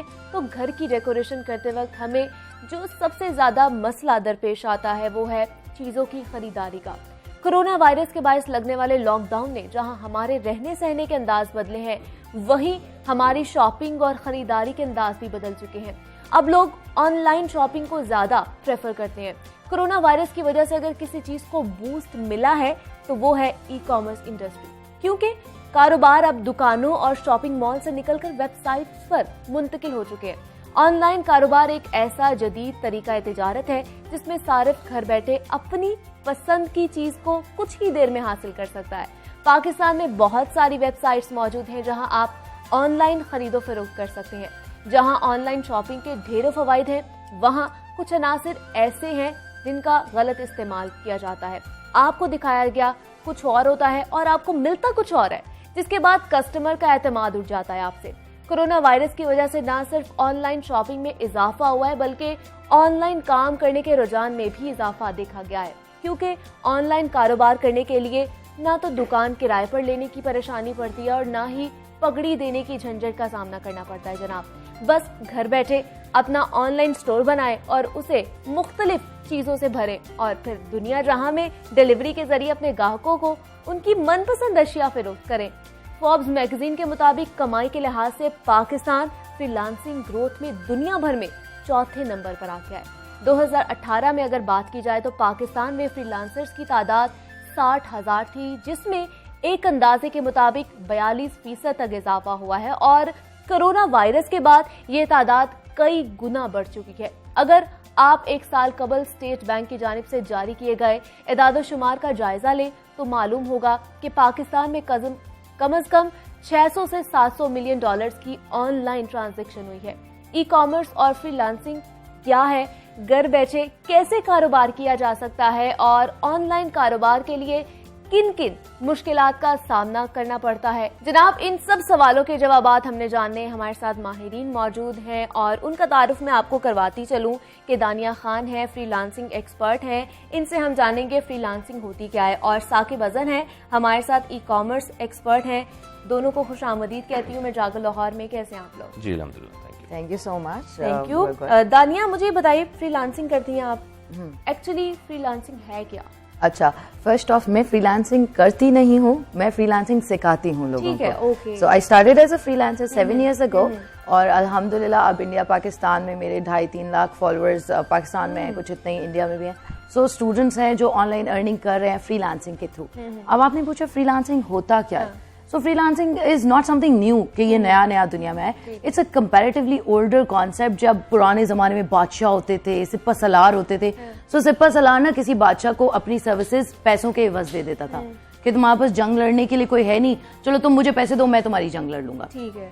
अब सेम कॉन्सेप्ट को अगर हम इंटरनेट के मुताबिक देखें, so the concept has come out like this कि आपके पास कोई स्किल है, फॉर एग्जाम्पल आप डिजाइन कर सकते हो, आप कुछ लिख सकते हो, इवन आप वॉइस ओवर कर सकते हो, ट्रांसलेशन कर सकते हो, कोई भी स्किल है जो आप घर बैठे किसी को ओवर द इंटरनेट डिलीवर कर सकते हो, तो आप उसको करोगे। इसका मतलब आपका कोई फिक्स बॉस नहीं है जिसकी चक आपको बर्दाश्त करनी है, सुबह आपको उठना है, 9 बजे दफ्तर पहुंचना है, नथिंग लाइक दैट। आप अपनी मर्जी से अपने बेशक घर से काम करो, बेशक आप दुनिया घूम रहे हो, हुंजा जा रहे हो, सवाद जा रहे हो, आप आराम से बैठे लैपटॉप पे काम करें, कोई मसला नहीं है, आप जाएं और आराम से काम करें, ऑनलाइन काम करें। साकिब से बात कर लेते हैं। साकिब, ई कॉमर्स आखिर है क्या? मतलब हमारे नाजरीन को बताएं, कुछ लोग होते हैं जिनको नहीं पता, मुझे भी एग्जैक्टली नहीं पता कि ई कॉमर्स है क्या, तो आप अच्छे तरीके से बता सकते हैं। सो ई कॉमर्स को अगर हम बड़े आसान और लेमन लैंग्वेज से देखें, ये ऐसी दुकान आप खोल सकते हैं जो कि 24 घंटे ओपन है। मतलब आपने देखा पिछले दिनों जैसे एक हादसा हुआ फीस सेंटर में जिसमें बहुत सारी शॉप्स जो हैं वो जल गई, बट एक्चुअली वो फिज़िकल शॉप्स थी। तो अगर आज उन्होंने ई कॉमर्स के बारे में सोचा होता कि वो कहीं से भी ये बिज़नेस को मैनेज कर सकते हैं, इट्स अ वर्चुअल शॉप।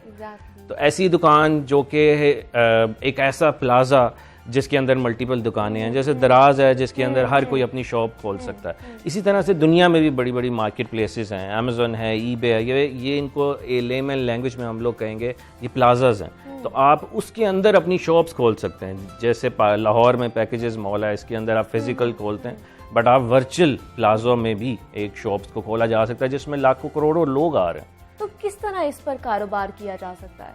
सो अगर हम थोड़ा सा पहले थोड़े स्टैट्स को देखें कि कोविड के बाद क्या हुआ और कैसे इस पर आया जा सकता है अब। सो हमने देखा कि before after Covid actually 83% of businesses जो थे जो फिज़िकल थे, उन लोगों ने कॉस्ट कटिंग की, उन लोगों ने अपने बिजनेसेस को कम किया because they were not able to get as many orders as they could. और जो लोग 17% थे जो ऑनलाइन थे, जो ई कॉमर्स पे थे, उनका बिजनेस बहुत बूम किया। तो इस पे हमने देखा कि अगर 2022 में देखा जाए, 2022 में डिजिटल वर्ल्ड फोरम्स की रिपोर्ट है कि जो जॉब्स होंगी आज से 2 साल बाद वो ज़्यादा ई कॉमर्स और डिजिटल की होंगी। 2026 में जो बिजनेसेस होंगे वो होंगे 65% ऑनलाइन होंगे, डिजिटल होंगे। 2030 में 80%। तो हमने देखना है आज से 10 साल बाद क्या हो रहा है और हमने अभी से अपने आप को रेडी करना है कि कैसे हम इस फील्ड और मार्केट में आ सकते हैं। ये अगर हम मार्केट शेयर्स की भी बात करें, ये के नंबर्स में कि पाकिस्तान की मार्केट है $1 बिलियन, इंडिया की मार्केट है $250 बिलियन, यूरोप की है 405, अमेरिका की है $706 बिलियन। मतलब हम $1 बिलियन पे खड़े हैं। तो इसके लिए हम अवेयरनेस देते हैं बीइंग एज एनेबलर्स। एक पाकिस्तान तो नहीं, दुनिया का सबसे बड़ा ग्रुप हम ऑन करते हैं जिसका नाम है ई कॉमर्स बाय एनेबलर्स।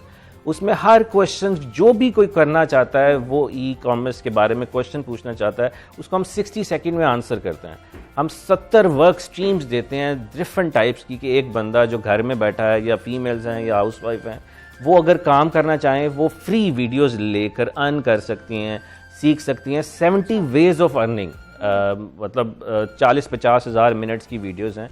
और बहुत सारे लोग इस वक्त हमारे एटलीस्ट $500 से $600 अर्न कर रहे हैं। तो आप एज अ फर्स्ट स्टेप पूरे सिस्टम को लर्न करना होगा, स्किल सीखना होगा, बिकॉज हमने एक ऐसा इकोसिस्टम डेवलप किया है कि आप सीखेंगे तो हमारे पास इन्वेस्टर्स भी हैं। इन्वेस्टर्स के साथ आपको कनेक्ट करते हैं हम लोग। It's an ecosystem. दानिया, ये दोनों जो फील्ड हैं ये इंटरलिंक कर रही हैं। तो जो ये फ्रीलांसिंग है, पाकिस्तान में रुझान बढ़ रहा है इसका, लोग इंटरेस्ट ले रहे हैं? हाँ बिल्कुल।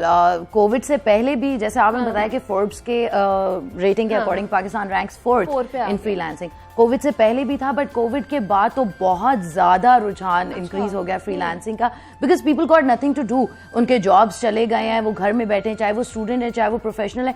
उन्हें अब आके पता चला कि वर्क फ्रॉम होम हो सकता है। कोविड से पहले तो हमें यकीन ही नहीं था ना कि होता भी है। अब हमें श्योरिटी हो गई कि जब हो सकता है तो फिर अपने बॉस के लिए क्यों करें, फिर किसी इंटरनेशनल क्लाइंट के लिए क्यों ना करें, अच्छे पैसे क्यों ना कमाएं। अभी दानकाश के नाम से मैं अपना प्लेटफॉर्म रन करती हूँ। अभी रिसेंटली कोविड जब स्टार्ट हुआ था, सो देयर वाज, मैं आपको सिर्फ एक मिसाल दे रही हूँ, there was this guy from India और उसने 3-4 शोज देखे हमारे फाइवर पे कैसे करता है ये वो। हम लाइव शो करते हैं हर मंडे को 8 बजे। सो उसे कुछ शोज देखे एंड राइट नाउ उसने अपने अंडर 4 लोग और रख लिए, उसने अपना वीडियो एडिटिंग का ऑफिस ओपन कर लिया, फ्रीलांसिंग का पूरा कंपनी उसने बिल्ड कर लिया।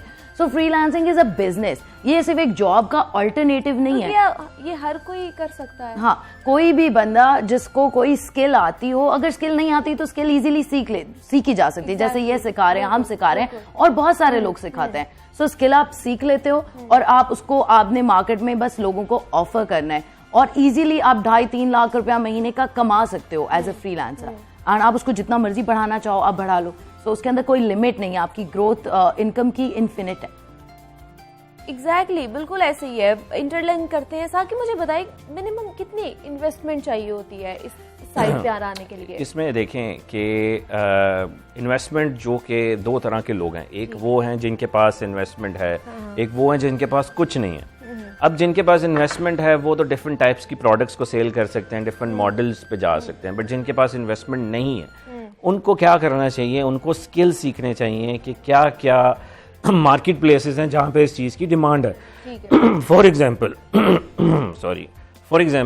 जैसे हम देखते हैं दुनिया की सबसे बड़ी मार्केट प्लेस है अमेज़ॉन। उस पे इस वक्त दिन में 3000 नए सेलर्स आते हैं, 12 लाख नए सेलर्स पर ईयर आते हैं। उसकी डेली की सेल है $4.2 बिलियन। पाकिस्तान की साल की एक्सपोर्ट है $24 बिलियन। तो वो 6 दिन की सेल के बराबर है अमेज़ॉन की सेल पाकिस्तान की एक्सपोर्ट जो है साल की। तो हमने देखना है ये एक बहुत बड़ी डिमांड है जिसमें नए सेलर्स आ रहे हैं। उनको क्या चाहिए? उनको चाहिए एक ऐसा बंदा जो कि उसकी प्रोडक्ट हंट कर सके, सोर्सिंग कर सके, उसकी लिस्टिंग को ऑप्टिमाइज कर सके, उसकी लॉन्च कर सके, मींस उसको रैंक करा सके, उसके इमेजेस चाहिए, कंटेंट चाहिए। अमेज़ॉन की आपने बात की, पाकिस्तान में है जिस तरह इंडिया में काम कर रही है, बाहर के ममालिक में काम कर रही है। सर्विसेज ऑफर करने के लिए इसको पाकिस्तान में नहीं आपको जरूरत, बिकॉज सर्विसेज आप किसी भी बंदे को जो कि दुनिया में सेल कर रहा है उसको आप ऑफर कर सकते हैं डिफरेंट प्लेटफॉर्म से। हमारा अपना है, लोग हैं जिसमें आप ये कर सकते हैं। रादर कि अगर आपने सेल करना है वहाँ पे एग्जैक्टली प्रोडक्ट्स को, उसके डिफरेंट वेज हैं जो हम बताते हैं कि किस तरह से कर सकते हैं। सो द मार्केट और potential is way too big. अगर हम इसी एग्जांपल भी देखें कि $2 में से पहले $1 स्पेंड होता था अमेज़ॉन पे, आफ्टर कोविड अब $1.50 स्पेंड किए जाते हैं अमेज़ॉन पे, जो $2 स्पेंड करता है अपनी लाइफ में। तो ये कि ये potential is way too big. 320 billion dollar per year की सेल है और दुनिया का सबसे अमीर शख्स इस वक्त उसका ओनर है। बेशक ऐसे ही है दानिया। बहुत से फ्रीलांसर्स ये शिकायत करते हैं कि जी काम हो जाता है लेकिन पेमेंट नहीं मिलती, ऐसा है? हाँ, अच्छा देखो, कोई भी काम होता है ना उसको करने का एक प्रोसेस होता है। तो अगर हम प्रोसेस सीखे बगैर काम शुरू कर देंगे ना तो फिर हमें मसाइल होंगे। अच्छा। अब काम होता है, पेमेंट मिलने का तरीका ये, मैं जिन भी लोगों को ट्रेन करती हूँ, फ्री वीडियोस है 500-600 मैंने क्रिएट किए हुए, उन सबको मैं ये बात बताती हूँ कि आपने पहले प्रोजेक्ट फंड करवाना है। एक एस्क्रो होता है, जैसे अपवर्क पे, डिफरेंट प्लेटफॉर्म्स पे डिफरेंट तरीके होते हैं, बट मैं आपको एक मिसाल दे रही हूँ। एस्क्रो एक प्रोटेक्शन है।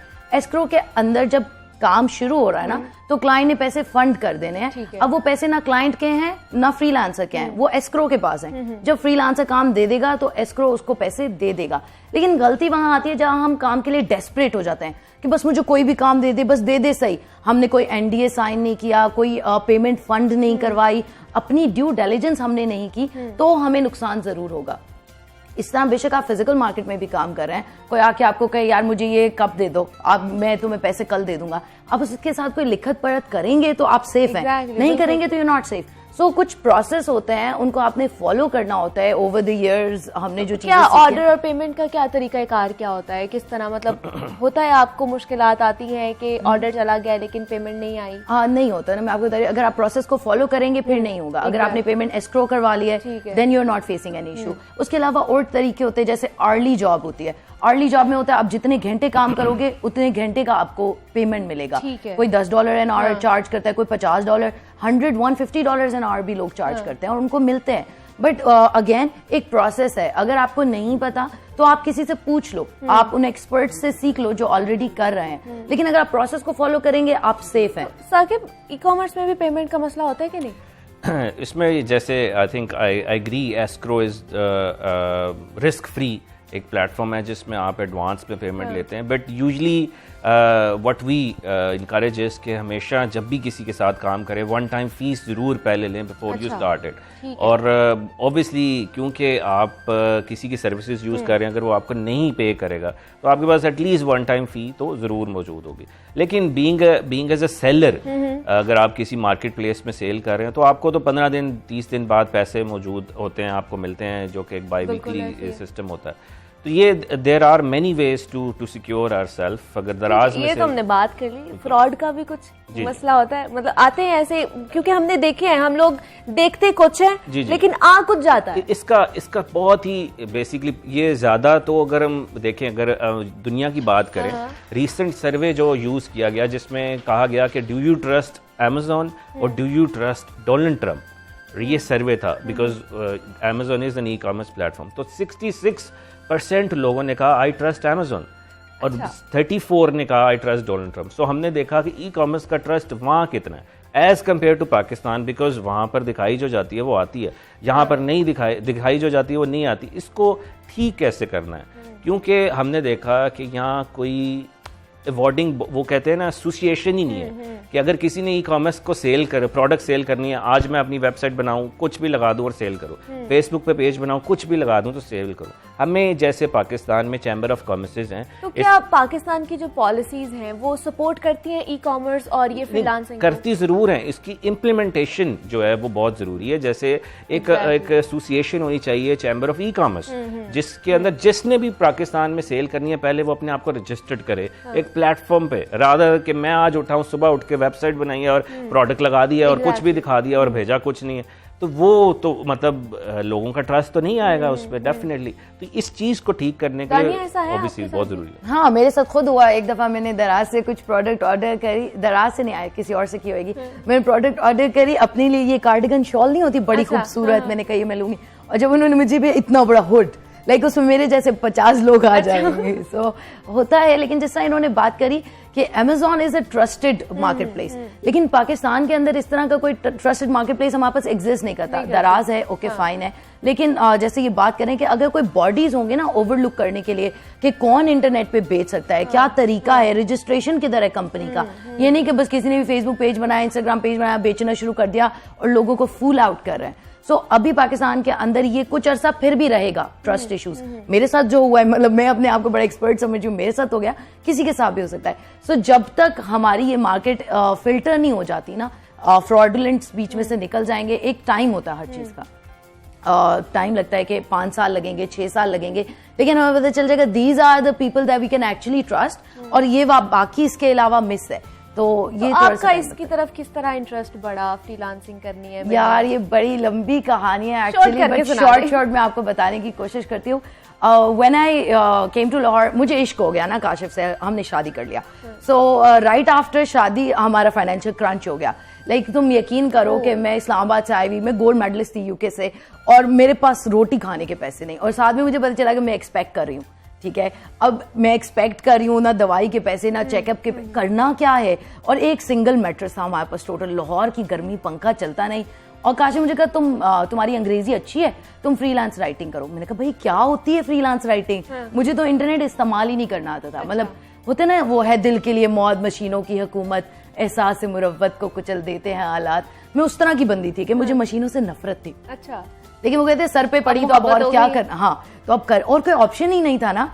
तो फिर मैंने अपना प्रोफाइल बनाया, बिडिंग शुरू की। जो पहला जॉब मुझे मिला वो $3 का था। उस वक्त मेरे दिल को हुआ भी कि यार मैं इतनी गोल्ड मेडलिस्ट हुई, क्या $3 की जॉब में करूं। लेकिन करते करते अल्हम्दुलिल्लाह 3-4 साल मैंने लगातार काम किया। शुरू में मैं खुद ही करती थी, फिर वर्डप्रेस का बंदा रखा, डिजाइन का बंदा रखा, ये बंदा वो बंदा।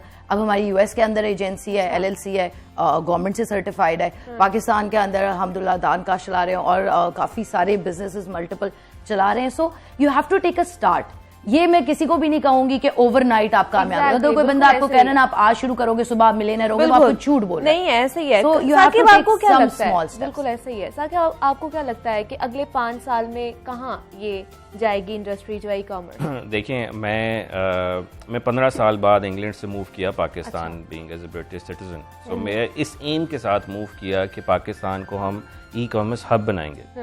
और हमारा मिशन जो है वो ये है कि बाय द एंड ऑफ 2023 हम लोग 2 लाख ई कॉमर्स के बिजनेसेस क्रिएट करेंगे और उसी के थ्रू ही हम एम्प्लॉयमेंट अपॉर्चुनिटीज़ क्रिएट करेंगे जो कि 20 लाख होंगी। ठीक है। तो हम देखते हैं कि अभी international community has been looking into us. बहुत सारी इंटरनेशनल कम्युनिटीज़ जो हैं आज पाकिस्तान के बारे में लिखना शुरू किया है। There is a massive movement about e-commerce. आप ऑब्वियसली देख सकती हैं, if you go on Google and search for it you will be amazed to see how much community has been created. 10 से 15 हज़ार लोग पर वीक हमें join करते हैं और एक दिन में बहुत ज्यादा लोग अब इंटरेस्ट लेना शुरू कर दिया है क्योंकि अवेयरनेस आना शुरू हो गई है कि आप घर बैठे भी काम कर सकते हैं। हमारे साथ एक्सपर्ट्स मौजूद थे, दानिया खान थी और साकिब अजहर थे। बहुत शुक्रिया आप लोगों का, आपने हमें बड़ी अच्छी अच्छी टिप्स दी कि हम घर बैठकर किस तरह अपना काम शुरू कर सकते हैं, बजाय इसके कि आप 8 घंटे की जॉब करो, वहां से थक हार कर आओ, लेकिन आपको उतना रिजल्ट नहीं मिलता, उतना मुवाजना कह ले वो नहीं मिलता, लेकिन घर बैठे आप उससे अच्छा काम कर सकते हैं और कर सकते हैं। उन्होंने बताया है कि आप सिर्फ ये नहीं है कि आपने रात को शुरू किया और सुबह आप बिलियनियर बन जाएंगे, नहीं, स्टेप लेना पड़ता है, स्टेप टू स्टेप आगे बढ़ते हैं आप। तो जनाब ये इस सेगमेंट में मैंने भी बहुत कुछ सीखा और मैं भी कोशिश करूंगी कि घर बैठे कुछ ना कुछ करने की कोशिश करूं। जनाब मौसम की तो हमने बात कर ली है कि किस तरह का रहने वाला है, लेकिन अब जान लेते हैं कि बाहर मार्केट में महंगाई की क्या सूरत हाल है, कीमतें ऊपर गई हैं या नीचे भी कुछ आई हैं। तो जान लेते हैं अपने नुमाइंदे से। बताइएगा जी, मार्केट में क्या सूरत हाल है कीमतों की? जी बिल्कुल, मार्केट में मुर्गी गोश्त और अंडों की जो कीमत है उसमें उतार चढ़ाव का सिलसिला जारी है। और अब जो एक अच्छी खबर ये है कि चिकन की कीमत में मुसलसल कमी हो रही है और रोज़ाना 5 से 7 रुपए फ़ी किलो तक इसमें कमी देखी जा रही है, जिसकी वजह से चिकन जो कि आज से तकरीबन 2 हफ्ते पहले तकरीबन 328 रुपए फ़ी किलो की इंतहाई सतह को छू रहा था, आज उसकी कीमत तकरीबन 220 से 222 रुपए फ़ी किलो तक रह गई है, जो कि यकीनन एक 100 रुपए फ़ी किलो तक कीमत में कमी हुई है तकरीबन 2 हफ्तों में, जिससे आवाम को रिलीफ मिल रहा है। इसकी वजह जो बताई जा रही है, एक तो ये कि इस वक्त मछली का भी एक सीज़न है और ज़्यादातर लोग इस शदीद सर्दी के मौसम में जो है मछली की तरफ भी राग़ब हो जाते हैं और मछली को ज़्यादा खाना शुरू कर देते हैं, जिसकी वजह से चिकन पर थोड़ा दबाव कम हो जाता है। दूसरा, थोड़ी सी जो SOPs कोरोना के जारी किए गए हैं उसमें शादियों पर पाबंदी और बड़े फंक्शंस पर किसी हद तक पाबंदी आयद की गई है, जिसकी वजह से चिकन की तलब में कमी हो रही है और इसी वजह से चिकन की कीमत में कमी देखी जा रही है। और इसके साथ ही अंडों की कीमत जो है उसमें थोड़ी सी कमी होती है तो दोबारा थोड़ी सी तेज़ी देखी जाती है। दोबारा इसकी कीमत 195-96 रुपये फ़ी दर्जन तक पहुंच चुकी है। गो के ये 200 रुपये से पहले क्रॉस कर चुकी थी और वापस आई थी 194 रुपये और दोबारा इसमें थोड़ा सा इजाफा देखा जा रहा है। और इस वक्त भी ये जो अगर इस साल कहा जाए तो सबसे ज़्यादा कीमत है, जो कि इससे पहले बहुत कम देखी गई है इस किस्म की कीमत। तो चिकन और अंडे दोनों की कीमतों में तेज़ी भी आती है और उसी तरह उसमें कमी भी आती है। चिकन की कीमत में कमी आना शुरू हो चुकी है, ताहम अंडों की कीमत में अभी किसी हद तक तेज़ी है और अभी तक इनकी जो ख़रीदारी है वो आवाम की जेब पर बोझ है और तकरीबन 20 रुपये का एक अंडा आवाम को मिल रहा है, जो कि यकीनन उनकी क़ुव्वत ख़रीद से, अक्सर लोगों की क़ुव्वत ख़रीद से बाहर है। और नाश्ते की एक जो ख़ास जुज़्व है अंडा, उसे पूरा करना यकीनन आम आदमी के लिए मुश्किल हो रहा है। अगर किसी घर में 5 या 6 अफराद हैं तो उन्हें कम से कम 120 रुपये चाहिए सुबह नाश्ते में अंडा अगर वो खाना चाहते हैं। गो के तिब्बी माहिरीन कहते हैं कि अंडे खाने चाहिए, इससे सेहत बढ़ती है, इससे सर्दी का तोड़ किया जा सकता है, लेकिन इसके लिए जेब का भारी होना भी ज़रूरी है। जी ठीक है जी, बहुत शुक्रिया, आपने बताया कि मार्केटों में क्या सूरत हाल है और अगर आपने बाहर जाना है, खरीदारी करनी है तो जरूर इसको देखकर जाइएगा। तो अभी जो सेगमेंट है हमारा उसमें हमने आपको बहुत कुछ बताया है, लेकिन वापस आएंगे एक ब्रेक के बाद।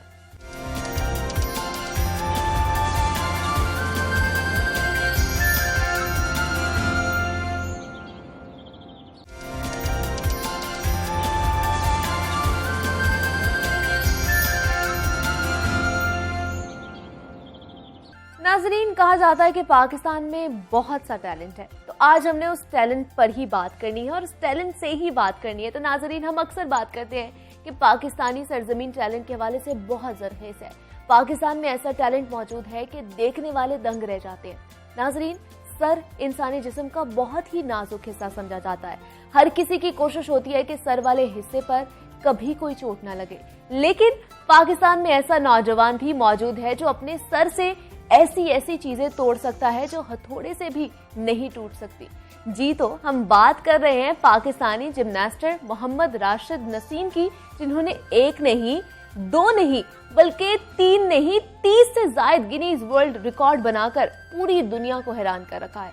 अब उनका एक और रिकॉर्ड भी सामने आया है, जिसमें उन्होंने टांगों से वजन बांधकर सबसे ज्यादा किक्स करने का आलमी रिकॉर्ड कायम किया है। गिनीज वर्ल्ड रिकॉर्ड्स के मुताबिक मोहम्मद राशिद का ये सफर जारी है और सिर्फ 2020 में वो 14 आलमी रिकॉर्ड अपने नाम कर चुके हैं। उन्होंने ये रिकॉर्ड कैसे बनाए और मुस्तकबिल में कितने रिकॉर्ड बनाना चाहते हैं, ये उन्हीं की जुबानी सुनते हैं।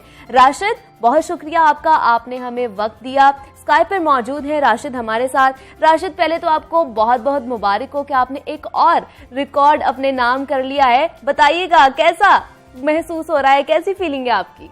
अच्छा, सबसे पहले तो मैं आपको ये बताता हूँ कि 2020 के अंदर जो है मैंने 20 रिकॉर्ड जो है वो पाकिस्तान के नाम किए हैं। मार्शल आर्ट की जो हर फील्ड है, जिसमें पुशअप्स हैं, जिसमें पंचेस के रिकॉर्ड्स हैं, जिसमें किक्स के रिकॉर्ड्स हैं, जिसमें ब्रेकिंग के रिकॉर्ड हैं, ननचक्कू के रिकॉर्ड्स हैं, और जो भी फील्ड मार्शल आर्ट से रिलेटेड होती है मैं उसके अंदर जो है वो अपना आलमी रिकॉर्ड जो है वो बनाता हूँ। और अल्हम्दुलिल्लाह जो है 2020 के अंदर जो है मैंने 20 आलमी रिकॉर्ड जो है वो पाकिस्तान के नाम किए हैं, जबकि इस पूरी दुनिया में इस वक्त जो है वो कोविड की जो है वो फिजा है और कोविड की वजह से बहुत सारी चीजें बंद है। और लेकिन इसके बावजूद जो है वो मेरा ये सफर जो है वो जारी रहा और अल्हम्दुलिल्लाह मैं समझता हूँ कि ये एक बहुत बड़ी मतलब मेरे लिए खुशी की बात है कि मैं इतनी मुश्किलात के बावजूद भी जो है पाकिस्तान के लिए जो है आलमी रिकॉर्ड बनाने में ऐसे ही एग्जैक्टली राशिद, ये बड़ी फख्र की बात है कि आपने एक नहीं, दो नहीं, 3 आलमी रिकॉर्ड बनाए हैं। ऐसा कैसे मुमकिन हो सकता है? देखें, आलमी रिकॉर्ड्स जो है बेसिकली उसके लिए आपको जो है 2 चीजें दरकार होती हैं। और जैसे देखें, सबसे पहले आपकी प्रैक्टिस है। अगर आप अपनी प्रैक्टिस पे फोकस नहीं कर सकते तो फिर आप कभी भी आलमी रिकॉर्ड नहीं बना सकते। तो बहुत ज्यादा प्रैक्टिस करनी पड़ती है, बहुत ज्यादा मेहनत करनी पड़ती है। और अब जो पहले जो मेरा टाइमिंग था प्रैक्टिस का वो था 7 बजे से लेकर रात को 11 बजे तक। अच्छा। लेकिन पिछले 7-8 महीनों के दौरान में जो है वो मेरी जो प्रैक्टिस का जो टाइम है वो स्केड्यूल मैंने अपना बदला और मैं डेली जो है वो 4 बजे जो है वो प्रैक्टिस अपनी स्टार्ट करता हूँ और तकरीबन ये कोई 10 से 11 बजे तक जो है वो चल रही होती है। तो लाजमी बात है कि जब तक आप प्रैक्टिस पे अपने फोकस नहीं करते, मेहनत नहीं करते, तो कोई भी आप चीज अचीव नहीं कर सकते। आपको ऐसे ही दुनिया में मुनफरिद दुनिया में अगर आप चाहते हैं कि आप मुनफरिद एजाज जो है वो अपने लिए कुछ बनाएं, तो उसके लिए जरूरी है कि आप कुछ एक्स्ट्रा वर्क करें और कुछ स्पेशल वर्क करें और कुछ इस तरह की एक्टिविटीज करें कि जो दूसरों से मुख्तलिफ हो। तभी आप जो है वो वर्ल्ड में फेमस या वर्ल्ड के अंदर जो है आपका नाम बन सकता है या आप वर्ल्ड रिकॉर्ड जैसी मुश्किल चीजों को बिल्कुल ऐसे ही है राशिद, ऐसे ही है। हमें बताइएगा कि गिनीज रिकॉर्ड बनाने का ख्याल कैसे आया आपको?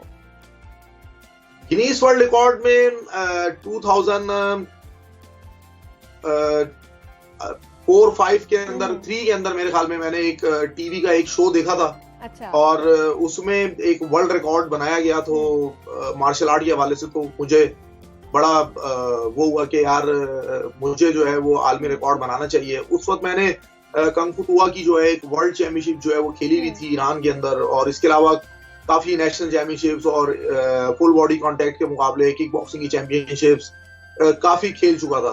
तो जहन में था कि यार काफी कुछ फाइट्स के हवाले से तो काफी कैरियर में खेला है उस वक्त, तो अब जो है वो वर्ल्ड रिकॉर्ड जो ये दिखाया जा रहा है यार कुछ इस तरह भी कुछ होना चाहिए। तो लेकिन बड़ा टाइम लगा वर्ल्ड रिकॉर्ड तक पहुंचने में। राशिद, अभी तक कितने रिकॉर्ड बना चुके हैं आप? पहला आलमी रिकॉर्ड जो है वो मैंने बनाया था अपना 2012 में, और अब तक जो है मेरे इंडिविजुअली तौर पर जो है वो 63 गिनीज वर्ल्ड रिकॉर्ड जो है वो गिनीज ने रजिस्टर किए हैं, जबकि मेरी जो एकेडमी है Pakistan academy of martial art, उसने जो है वो 77 गिनीज वर्ल्ड रिकॉर्ड जो है अब तक अप्रूव करवाए हैं माशाल्लाह से। तो फर्दर क्या प्लान है आपका? आगे कौन सा बनाने जा रहे हैं? क्या सोचा है? कौन सा रिकॉर्ड तोड़ना है आगे जाकर? देखिए, मेरा जो टारगेट है वो है 100 आलमी रिकॉर्ड जो है वो पाकिस्तान के नाम करने हैं। और लाजमी बात है कि कोविड चल रहा है तो कुछ परेशानियां हैं, कुछ फाइनेंशियली तौर पे प्रॉब्लम्स हैं, लेकिन कोशिश कर रहा हूं कि इस साल भी जो है वो अपना जो ये सफर है वो जारी रखूं, और इसी की एक कड़ी है इंशाल्लाह ताला ये जो नेक्स्ट संडे आ रहा है इसके अंदर 3 आलमी रिकॉर्ड्स और मैं इंशाल्लाह ताला ब्रेक करूंगा, अल्लाह ने चाहा तो। कोशिश है पूरी, प्रैक्टिस कर रहा हूँ, मेहनत कर रहा हूँ, और उम्मीद है कि इंशाल्लाह ताला कामयाब हो जाऊंगा। राशिद, सबसे ज्यादा मजा कौन से वाले रिकॉर्ड में आया? मतलब आपने भारतीय एक वो था शख्स था, उसको भी आपने शिकस्त दी, तो किस रिकॉर्ड में ज्यादा मजा आया, फीलिंग प्राउड वाली आई? देखिए, भारत का तो कोई भी रिकॉर्ड होता है अगर, तो लाजिमी बात है उसको तोड़ने का जो जज्बा होता है और तोड़ने के बाद जो खुशी होती है वो दोनों ही बड़ी लाजवाब किस्म की होती हैं, और उसको तो लफ्जों में बयान ही नहीं किया जा सकता। और खास तौर पर जब भारती को 1-to-1 फेस के अंदर मैंने हराया तो ये भी एक बहुत बड़ी मेरी अचीवमेंट थी। लेकिन मैं अपने जो नंज चक्कू से बनाए गए जो रिकॉर्ड्स हैं वो उनको बड़ा हाई रेटेड करता हूँ, क्योंकि बड़े मुश्किल तरीन रिकॉर्ड्स हैं नंज चक्कू के हवाले से जो मैंने बनाया, जो कि ब्रूस ली का एक वेपन है, अगर आपको पता होगा, जिसमें 2 स्टिक्स होती हैं और बीच में चेन होती है, और उससे ब्रूस ली ने उसको अपनी फिल्मों के अंदर जो है वो बहुत ज्यादा यूज किया था, और उसके बाद फिर ये पाकिस्तान में बड़ा पॉपुलर हुआ ये वेपन। तो अब सबसे ज्यादा पूरी दुनिया में जो आलमी रिकॉर्ड्स हैं मार्शल आर्ट के हवाले से वो तो है ही मेरे पास, लेकिन नंज चक्कू के भी सबसे ज्यादा आलमी रिकॉर्ड जो है वो इस वक्त पाकिस्तान में मेरे पास ही है पूरी दुनिया के अंदर। ठीक है राशिद, फैमिली के हवाले से बताएं, घर में और भी कोई है जो इस फील्ड में आना चाह रहे हैं या आपके नक्शे कदम पर चल रहे हैं? हमने सुना आपकी बेटी भी है जिन्होंने रिकॉर्ड बनाए हैं।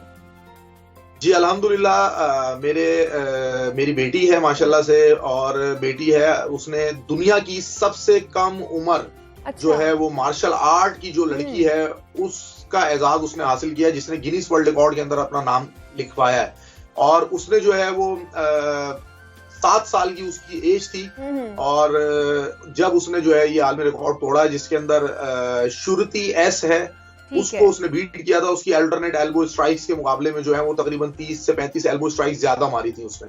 अच्छा जनाब, देख ले हमारी पाकिस्तान में कितना ज्यादा टैलेंट है और मौजूद है। हमारे साथ हमारा पाकिस्तानी टैलेंट ही बात कर रहे थे, हम उनकी ज़बानी उनकी कहानी सुन रहे थे कि उन्होंने किस तरह रिकॉर्ड बनाए, आलमी सतह पर जाकर पाकिस्तान को रिप्रेजेंट किया, किस तरह रिकॉर्ड तोड़े।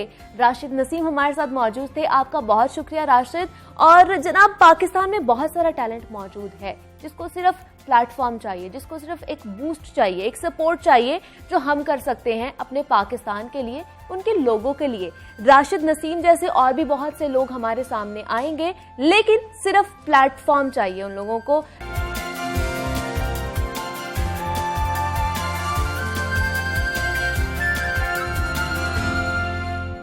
जनाब, हमने आपसे वादा किया था कि रोज कोई ना कोई किताब से आपका तारुफ करवाएंगे, तो आज आपका तारुफ जिस किताब से करवाने जा रहे हैं उसका नाम है आबे गुम, जिसके मुसन्निफ हैं मशहूर मारूफ राइटर मुश्ताक अहमद यूसुफी। वही यूसुफी साहब जिनके बारे में कहा जाता है कि हम अहदे यूसुफी में से हैं। उन्होंने अपने मज़ा और अंदाज़े तहरीर के जरिए उर्दू जबान को एक नई सिमत दी है। उनकी किताब आबे गुम इसकी एक उम्दा मिसाल है। इस किताब को अपनी आपबीती कहा जाता है और नावल भी कहा जाता है। इस किताब के अहम तरीन किरदार बिशारत और हवेली की क़िबला है, जबकि धीरजगंज का यादगार मुशायरा और स्कूल मास्टर के ख्वाब ऐसी तहरीरें हैं जिन्हें आसानी से क्लासिक के दर्जे पर फाइज किया जा सकता है। मुश्ताक अहमद यूसुफी ने करियर का आगाज बतौर ब्यूरोक्रेट किया, लेकिन इस करियर से उकताकर बैंक में क्लर्क भर्ती हुए और फिर तरक्की करते करते इस बैंक के सरबराह बन गए। तो जनाब, इस किताब को पढ़िए और अच्छा वक्त भी गुजारे। जनाब, किताब कौन सी आपने पढ़नी है वो तो हमने आपको रेकमेंड कर दी। तो जनाब, अब बात कर लेते हैं चॉकलेट की। बच्चे तो फिर बच्चे होते हैं, और फिर ग्रैंड पेरेंट्स की मौजूदगी में कौन उनको समझाए क्या खाना है और क्या नहीं खाना, बस माननी पड़ जाती है। और उनकी मरियम नवाज भी अपनी नवासी के लिए कुछ चीजें खरीद रही हैं। आइए देखते हैं कि वो क्या खरीद रही थी। Yeah, okay, Nano will show you. Look, Sheena, there's this doctor set. Look, this doctor set, Sheena. You want this one? Yeah. You want this one? This one you want? Okay. Tell Nano. Do you want the? No, tell Nano. Do you want doctor set or you want? No, you want the doctor set or you want the bus? You want the bus? You want the bus? Wheels on the bus go round and round. Bubbles? Okay, let me look for bubbles here. I don't think they have. जनाब ये video तो बहुत ही viral हो चुकी है। तो मरियम नवाज गुज़श्ता रोज Bahawalpur rally के शिरकत के बाद लाहौर वापसी के दौरान अपनी नवासी सरीना के लिए स्टोर से कुछ चीजें खरीद रही थी, जिस पर मरियम नवाज को अपनी नवासी के साथ वीडियो कॉल पर खिलौने दिखाते हुए भी देखा गया है, जिसकी वीडियो में भी मरियम नवाज ने सोशल मीडिया पर अपलोड कर दी है। मुस्लिम लीग नून के सीनियर रहनुमा सेनेटर परवेज रशीद ने मरियम नवाज की अपनी नवासी के लिए खरीदी हुई चीजें खा ली। इस पर मरियम नवाज ने तस्वीर बनाकर सोशल मीडिया पर डाल दी और वो बहुत ही ज्यादा वायरल होगी कि जो उन्होंने चीजें अपनी नवासी के लिए खरीदी थी वो परवेज रशीद साहब खा गए और बहुत ही मजे का उन्होंने उस पर कैप्शन भी लगाया हुआ था। जनाब, कभी आपने सोचा कि शनाख्ती कार्ड क्यों जरूरी होता है?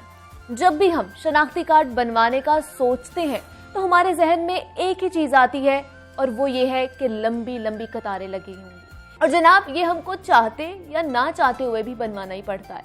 अब नादरा की जानिब से ये मामला थोड़ा आसान बना दिया गया है। चलिए आपको पहले बताते हैं कि शनाख्ती कार्ड क्यों जरूरी होता है और फिर आपको बताएंगे कि आप आसानी के साथ इसे कैसे हासिल कर सकते हैं। तो कौमी शनाख्ती कार्ड पाकिस्तानी शहरियों को जारी किया जाता है। 13 हिस्सों के मुनफरिद शनाख्ती नंबर को मुल्क भर में तस्लीम किया जाता है। ये हर फर्द की पहली जरूरत है क्योंकि आपने वोट देना होता है। मुख्तलिफ दस्तावेजात मसलन license, NTN number, bank accounts, passport वगैरह हासिल करना हो या मोबाइल कनेक्शन लेना हो, शनाख्ती कार्ड इसके लिए एक लाजमी शर्त है। 18 साल से जायद उम्र का हर पाकिस्तानी शहरी कौमी शनाख्ती कार्ड के लिए अहल है। जब तक कोई फर्द National Database and Registration Authority यानी कि नादरा से जारी किया गया मौसर कौमी शनाख्ती कार्ड हासिल नहीं कर लेता, वो वोट देने, इंतखाबात में हिस्सा लेने जैसे बुनियादी हक से फायदा नहीं उठा सकता या उठा सकती है और हुकूमत से कोई मराद हासिल नहीं कर सकता। चले आपको पहले नादरा रजिस्ट्रेशन सेंटर जाकर कौमी शनाख्ती कार्ड हासिल करने का तरीका बताते हैं। तो जनाब, शनाख्ती कार्ड की दरखास्त देने के लिए नादरा रजिस्ट्रेशन सेंटर तशरीफ ले जाएं। NRC पहुंचने पर आपको टोकन जारी किया जाएगा। आपने ब्रांच के फीस काउंटर पर फीस जमा करानी है। फिर आपकी तस्वीर बनाई जाएगी, आपकी उंगलियों के निशानात लिए जाएंगे और सिग्नेचर भी कराए जाएंगे। आपका मतलूबा डाटा या मालूमात ली जाएगी और फॉर्म प्रिंट करके आपको दे दिया जाएगा ताकि आप दर्जशुदा तमाम तर जो इंफॉर्मेशन है वो तसल्ली से पढ़ सके।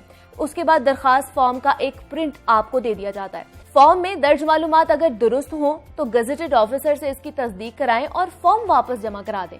एक अहम बात और जहन में रखें कि अगर अपने घर के किसी फर्द को, बहन हो, वालिद हो, आपकी वालिदा हो या भाई हो, उनको साथ जरूर लेकर जाएं और NRC पर उनकी उंगलियों के निशानात लगवाएं तो आपको अपना फॉर्म तस्दीक कराने की जरूरत नहीं पड़ती और इस तरह आप आसानी से अपना कार्ड हासिल कर सकते हैं। जनाब, उम्मीद करती हूँ कि आज के शो से आप लोगों ने बहुत कुछ सीखा होगा। आप इसका फीडबैक भी हमें दे सकते हैं। हमारे फेसबुक पेज पर हमें बताएं कि और किन किन टॉपिक्स पर हमें बात करनी चाहिए। और अभी के लिए मुझे आप इजाजत दीजिए।